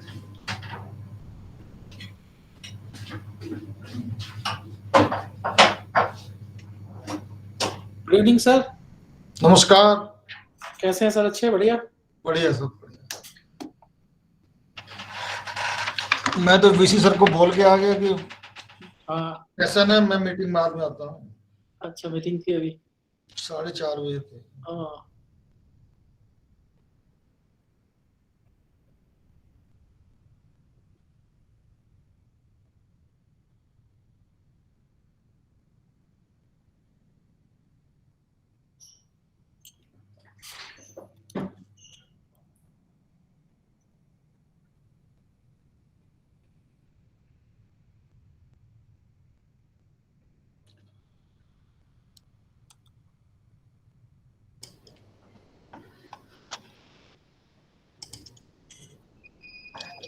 So very good evening to one and all. Now we are here gathered for the valedictory session of First International Conference on Structures, Materials and Construction 2021. The conference has seen a large participation from participants around the globe. The conference was organized by Department of Civil Engineering, JUIT Waknaghat, in association with Atria Institute of Technology, Bangalore, Institution of Engineers, India, Shimla Chapter, Institution of Shimla, Institution of Civil Engineers, India, Indian Green Building Council, Chandigarh Chapter, Indian Geotechnical Society, Shimla Chapter. Conference was held yesterday and today in pre-lunch and post-lunch sessions in online mode. Patroned by Professor Dr. Rajendra Kumar Sharma, Vice Chancellor JUIT, Professor Dr. Vinod Kumar, Advisor JUIT, Principal General Chair, Professor Dr. Ashok Kumar Gupta, Dean Academics and Research and Professor Civil Engineering Department JUIT. Also the Principal General Chair for the conference, Professor Dr. Ashish Kumar, who is the Head of Civil Engineering Department, and my humble self as the conference chair. So a brief report on day one of ICSMC. It started with the guest address from our chief guest, Dr. Kong Kian Hao from Department of Civil Engineering and Environmental Engineering at National University of Singapore. Vice Chancellor JUIT and Patron ICSMC 2021, Professor Dr. Rajendra Kumar Sharma then enlightened us with his cherishable experiences at JUIT. Further, the addresses from the partner institutions were presented by Engineer S.L. Swami, Chairman, Institution of Civil Engineers India, Dr. T.N. Srinivasa, Principal, Atria Institute of Technology, Bangalore, Engineer Subhash Chandra Gupta, in absence of Engineer Pankaj Jadwal, who is the Chairman of Institution of Engineers India, Shimla Chapter, spoke to us. Further, Architect Jeet Kumar Gupta, Chairman, IGBC Chandigarh Chapter, spoke. And finally, Mr. Neeraj Parihar, in absence of Professor Ashok Kumar Gupta, Chairman, Indian Geotechnical Society and Dean Academics and Research, JUIT, gave his thoughts. And finally, Professor Ashish Kumar, who is the head of Civil Engineering Department, gave the welcoming remarks on day one. Day one saw 5 keynote speakers speaking in their respective sessions. Keynote 1, highlighted by Dr. Kong Kiang Hao, he highlighted the use of crystalline admixtures for preparation of self-healing and self-sealing concrete applications. In Keynote 2, Dr. Sardeep Gupta presented waste management through upcycling via utilization of biochar from biomass. In the afternoon sessions, our industry keynote 3, was given by Mr. Arpit Mehta, which was focused upon practical challenges and solutions at construction work site. Keynote 4 from Professor Sandeep Singh from IIT Roorkee. He expertly summarized the causes of earthquake and efficiency of vernacular construction during such disasters.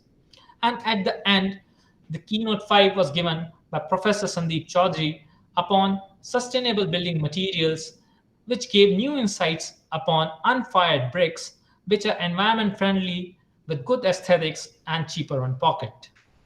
Yesterday, we could have 48 papers scheduled and out of which 44 were presented during their respective sessions and evaluated by our expert session chairs. All the technical sessions were most promising and could nicely be received through the session chairs. The papers which could not got presented due to some technical issues were again addressed today, and they were presented to the session chairs today. Starting of day 2, that is today, 13 November 2021, on Saturday, the day started with the keynote speech from Keynote 6 by Professor S. Arunachalam, where he discussed wind-induced lock-in effects for chimneys. Then further, Keynote 7 was delivered by Professor S. Surya Prakash from IIT Hyderabad upon application of fiber-reinforced polymer reinforced bars and its future in India. Dr. Ananasis Chakravarti discussed during his Keynote 8 in detail regarding Kalman filters application for RC structures, which opens new horizon in system engineering. Industry expert Mr. Animesh Jain enlightened in his Keynote 9 regarding various ways industry and academia can collaborate. And finally, the last keynote from our chief guest for the valedictory session, Dr. Geng, highlighted explanation to concrete degradation due to alkali-silica reaction via synchrotron-radiation-based methods. In today's session, technical sessions were scheduled during day 2, were most interesting and were well received by our session chairs and the listeners. After a total 52 papers scheduled for the day, all of the papers were presented, including the papers which could not be presented yesterday. Now, I'd like to invite Professor Ashok Kumar Gupta, Chairman IGS, Dean Academic and Research, and Principal General Chair of ICSMC 2021, to say a few welcoming words to our audience. Professor Gupta. Thank you, Dr. Tanmay. All the people attending this final session, all the guests, HOD Civil Engineering, on behalf of Vice Chancellor, JUIT, on behalf of JP Group, and I'm also a part of Civil Engineering, on behalf of Civil Engineering Department. I thank you all for doing such a nice conference. 9 to 10 keynote means something. I requested Tanmay Gupta when he joined, we were doing another conference. Then I asked him, okay, why don't you do one more conference? And he did it, I think, in 6 to 7 months only. That is a great achievement. And I never expected. Earlier conference we could do in 5 years. The first international conference by this Civil Engineering Department of JUIT. And the second one we are doing after 7-8 months, it is a big achievement. And having so many keynote with such a good institute like National Institute of Singapore, then speaker from IIT Roorkee, then people from Indian IIT, and there were so many good presentations. Also, sessions went very well. There was a lot of papers which we received here, and then it was very difficult task to get them scrutinized, to get the comments from reviewers. He was so many times Tanmay was coming to me, okay, my papers are not reviewed, and he was having such a tough time. But anyhow, everything ends good, and then he should be congratulated. Department should be congratulated, and I hope that we will be repeating these international conference after a span of 1 year or 2 years if possible. Thank you everyone who has contributed, all the reviewers, all session chairs, department, my own faculty members from civil department who did a lot of hard work in this. Thank you so much. Thank you so much, sir, for your kind words and your encouragement, due to which this conference was envisioned, and we could have the pleasure of having so many partner institutes aboard with us, and the publication with Springer from this conference. The select proceedings will go to lecture notes in civil engineering. This, as you are the author of the book, and being the author, you will be glad to know that we have received very good technical papers and were scrutinized during the technical sessions for whatever minor changes they may have to make before getting it published, with the copyright forms being given to them after the conference. So it has been your vision which has led to this whole conference and at a such grand stage at all. Thank you so much, sir, for your vision and constant guidance. Thank you. Thank you. Now further going ahead, I'd like to invite our chief guest, Dr. Geng Guoqing, from National University of Singapore, to say a few words to encourage the students and boost the morale of the conference. To you, sir. Okay, thanks very much, Dr. Gupta. Well, the first thing I want to say is probably it's not only from me. I think it's from the heart of every participant that it's really because of the effort of the organizing committee this conference becomes possible. I still remember that Dr. Gupta contacted me more than a year ago, and during this long year period of time, we have many email exchange to discuss the topics and the review of the papers. Imagine that he has to do this also with other keynote speakers, with other participants. It's a great effort, and it's really not easy during this special period of pandemic. So thank you very much, Dr. Gupta, and also to all the organizing committee members. The second thing I want to say is that this conference, it covers a very broad topic of structures, materials, and construction technology, with an emphasis on resilience, on sustainability, which are really the keywords of the civil engineering development in the next few decades. We have seen very interesting keynote presentations, very interesting technical papers on these topics. So that's very encouraging.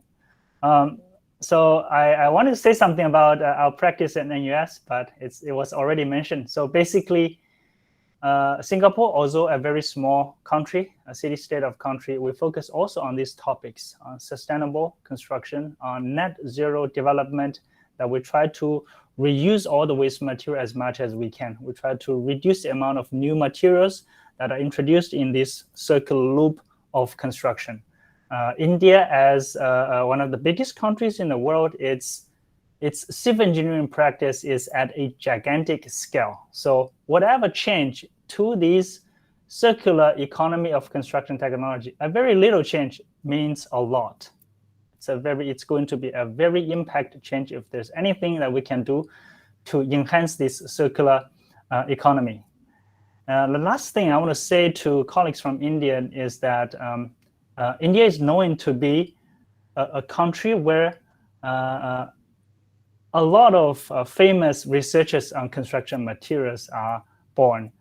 My own study experience are influenced by many of them. For example, in my PhD study in UC Berkeley, I worked close with Professor Pavinder Mehta. He is one of the world's most famous researcher and very great man, very nice man. Unfortunately, he passed away. So there are many examples like that. So my words to colleagues from India is that definitely keep up with all the good work, and we really look forward to the contribution to the new things that produced by all the colleagues of cement concrete researcher from the Indian side.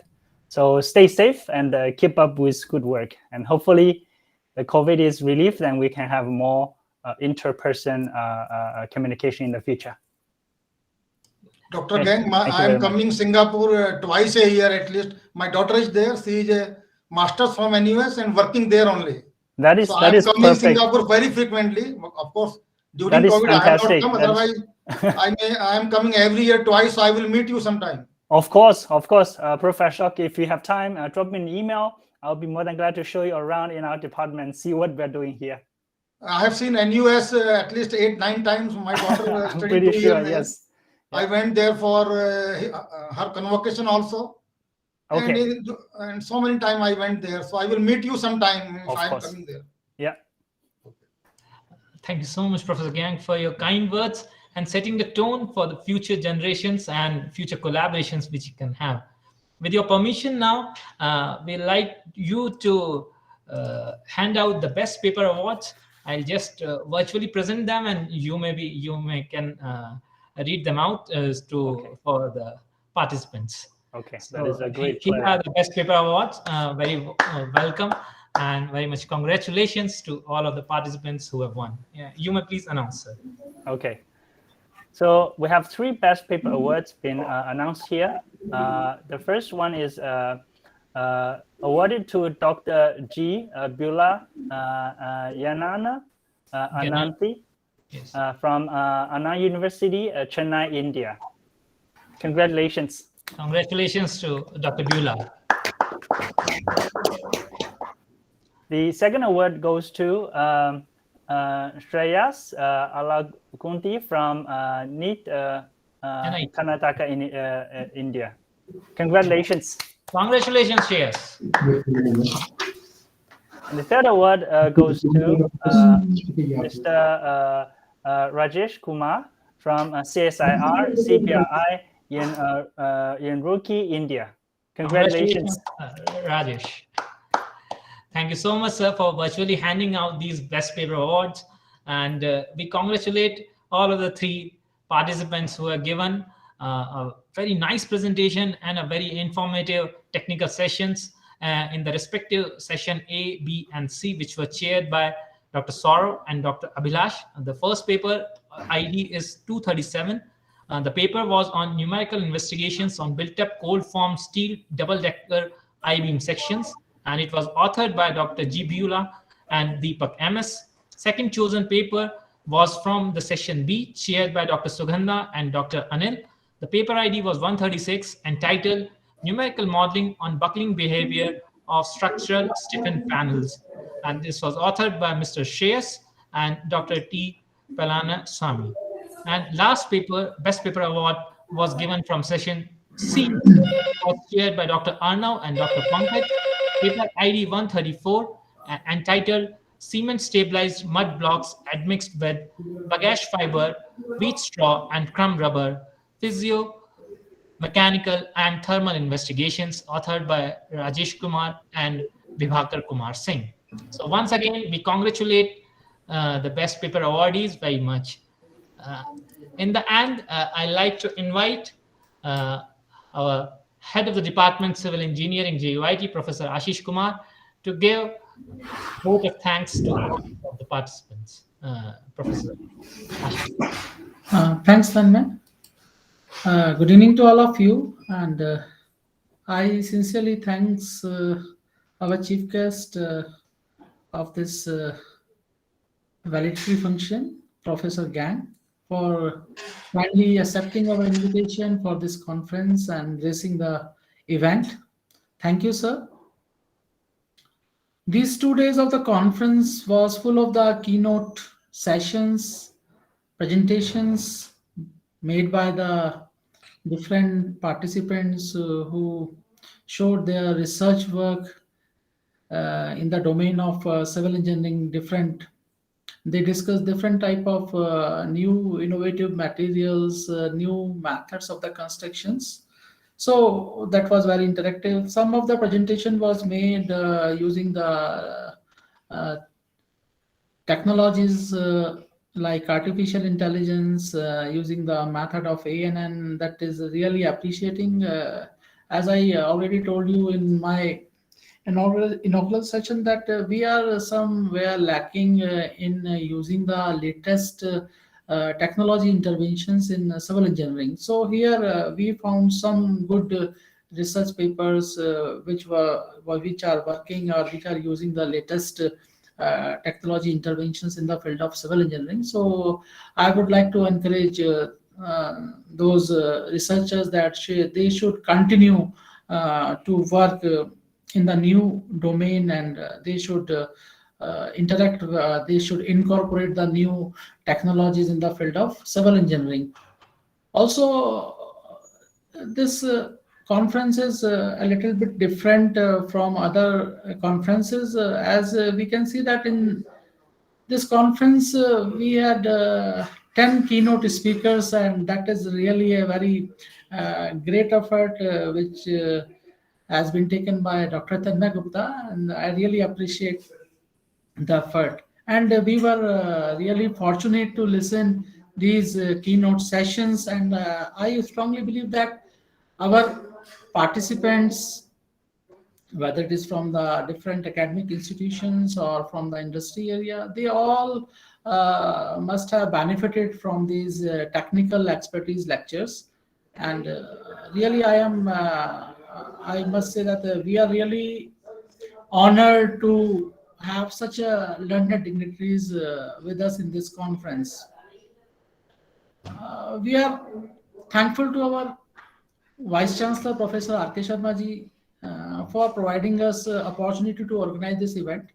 And really,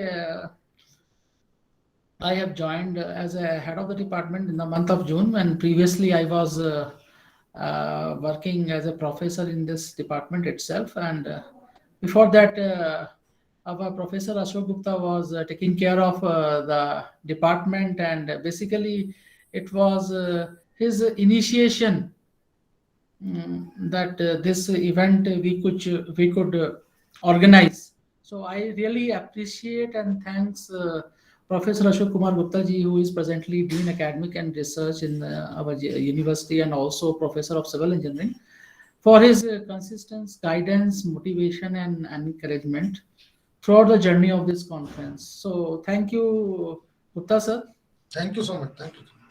We are also thankful to all our collaborators from different agencies, like either it is IGS or IEI or AIT and many more. They all have supported us in organizing the conference. I also extend my thanks to all the speakers, all the participants for gracing their research work and sharing their findings and opinions in the conferences. And basically, I find that this type of conferences must be continued so that we could exchange our ideas and we could enhance technology in the field of civil engineering. And surely the effort of Dr. Tanmay Gupta is we cannot say that we are basically this is basically highly appreciated that he has done very hard work in arranging all the activities of the event, and even in the this is the hard time when all the world is already facing the COVID situations and struggling for the survival. So in this aspect, we could organize this event in online mode. So really, I appreciate the efforts taken by Dr. Tanmay Gupta. And also, we got the support of the entire fraternity of the civil engineering, and I really thankful to all our fraternity of civil engineering along with the staff members. That is Mr. Sahu, Mr. Jaswinder, Mr. Amar, and also we are thankful to our reviewers, and also we are thankful to our session chairs, especially Dr. Pankaj Kumar from NIT Nagaland, Dr. Anil Dhiman, Dr. Bilas Shukla, Dr. Sugandha, Dr. Arnav, and Dr. Saurabh for chair the technical session. And that I can also say that I am thankful to all. And with these words, now I want to know the feedback and suggestions from all our participants and all other guests so that we could improve further and we could provide you better platform. So thank you very much. Now session is open for the suggestions. So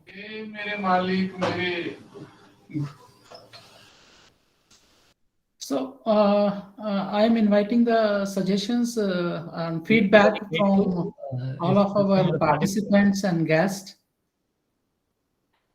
We will be very grateful if our participants can give honest feedback about the conference and what further we can do to improve the next iteration of the same. Thank you very much, Shreyas. If someone can come up on mic, that would be very great. We'll be able to listen to you, how you could receive last 2 days, if that's possible.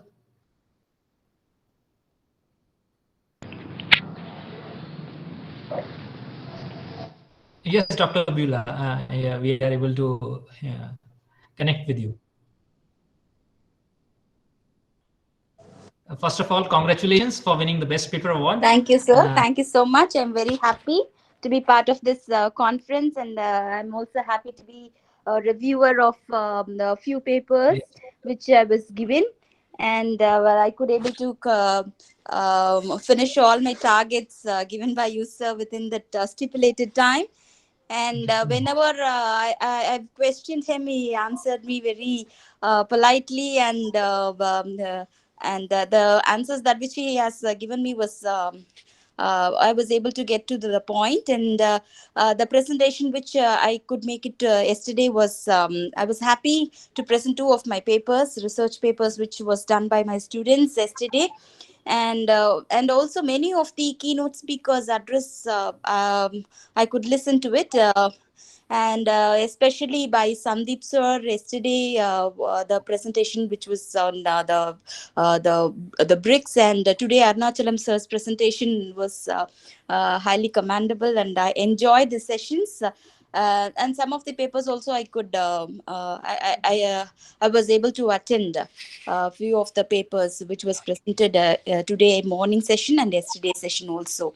And I thank you, sir, for this extraordinary work which I think many people would have supported you, and I feel that you are an inspiration for me to conduct such a conference in our university in Tamil Nadu. I hope so. Many of the participants in this conference will also attend in the near future, which we'll be conducting in 2023, hopefully. Great. Thank you so much, sir. Thank you. Thank you over all the... Please do feel free to contact us if in any case we can support the conference in any way. Sure.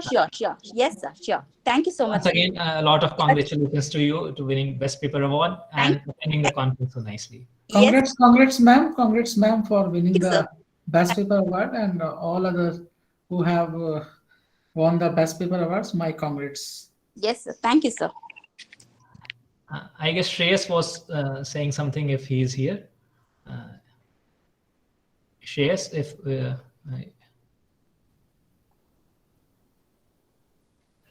no feedback as such from me. Just I wanted to congratulate you and all the team, because it must not have been an easy job to conduct a conference. I have seen some conferences being conducted in my institute, and it takes a lot of effort and a lot of time. So congratulations on that. Thank you so much, Shreyas. Thank you so much for kind words. If any 1 or 2 more feedbacks, that we are just running out of the time.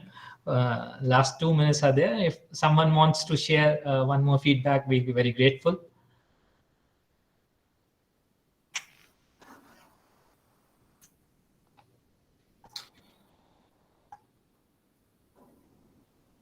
Okay, Tanmay, I think. Thank you so much, all the participants, all the chief guest, Dr. Geng, Professor and Dean Academics to grace the occasion, Professor Ashok Kumar Gupta, Professor Ashish Kumar, and all the dignitaries who are with us, all the institutions which have joined in this collaborative effort, and all the reviewers, session chairs, technical staff. I can name a lot many people who have helped me during these 2 days. I'm really thankful to all of them from bottom of my heart, and we really want to repeat this conference next year. If your enthusiasm and your feedbacks are like this, we'll go ahead, and we are in progress of publishing the select proceedings of the book, for which the copyright forms will be soon distributed amongst all the participants. Any questions, I'm always available with my email addresses and phone numbers already shared with all of the participants.